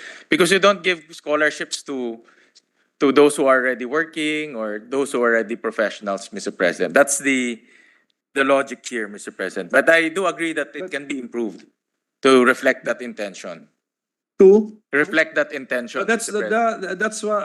that is the intention where we have a problem, Mr. President. Mm. Precisely that it's really no longer germane to the title or to the one subject matter that our bill wants to pursue. But at any rate, Mr. President, maybe we can discuss this further in an Yes, Mr. informal President. manner between our staff if we can. But at least it has been made clear by the sponsor that this phrase scholarship and training programs the phrase is intended to incentivize our basic education students to take up mental health related courses in college. Yes. Because, Mr. President, if you go through that, and let me just read it, the DepEd shall endeavor to attract the best available and competent personnel for the care center through scholarships and training programs, teacher exchange programs, and other similar incentives, Mr. President. So it's really creating incentives. And the best way to incentivize more students to come into the mental health practice is to create scholarship programs, training programs, Mr. President. And we're asking the students to commit 4 years earlier, Mr. President. Yes, Mr. President. Upon graduation, pipirma sila ng kontrata. After I complete this mental health related course, I will now apply for that position in the care center. Yes, Mr. President, but admittedly, we didn't put any return service provision here. No? So, however, Mr. President, we'll leave it to the DepEd and CHED to come up with conditions in the scholarship program, Mr. President. But So- I think normally they will probably put return service mechanism so that they will be mandated to join the force or mandated to work in government.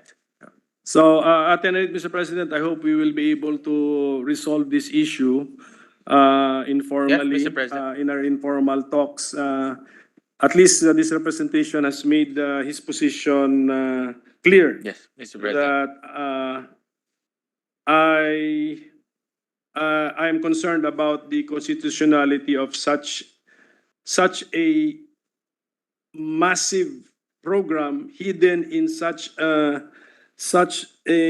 simple phrase, Mr. President. Parang it's an entire program, andun lang sa 3 words po na yun, of 3 to 4 words na phrase na yun, Mr. President. Yes, I see the wisdom of the good minority leader, and this representation is more than willing to work with his team. But again, the intention is to really attract more students to take up guidance and counseling, psychology, and other mental health courses, because it's not enough to just come up with care centers. We really need to bring people into the mental health courses. And yesterday, I also showed that on the average, there are about 400 takers for guidance and counseling. No? And out of the 400, on the average, only half will pass. No? So even though we have a extensive bill in creating the program and what are the facets of the program, but we need to get the people, we need to get the warm bodies to implement this program, Mr. President. That's the intention, Mr. President. Yes, Mr. President. So one final point siguro. The intention is noble and we join the intention, but of course, we have some constitutional rules or requirements to follow. We can do that, and I think it's better done in a separate measure na very clear to incentivize our students to take up mental health related courses. Parang, di ba meron tayong parang kapapasarin natin yung sa doktor, a doctor para sa bayan, we will incentive. Parang ganun po. It can be done, and it should be done. And we should do it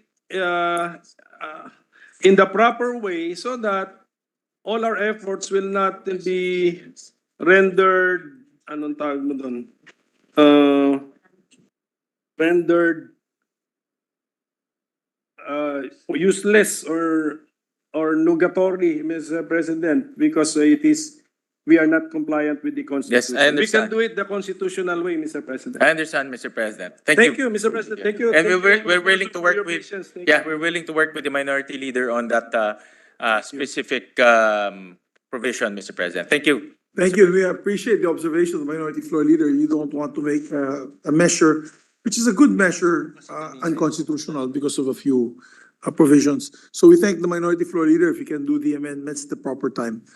Thank you, Majority Mr. Leader- President. Mr. President, there being no other member who wishes to interpolate, I move that we close the period of interpellations and debates. There be no objection. The period of interpellation debate is hereby closed.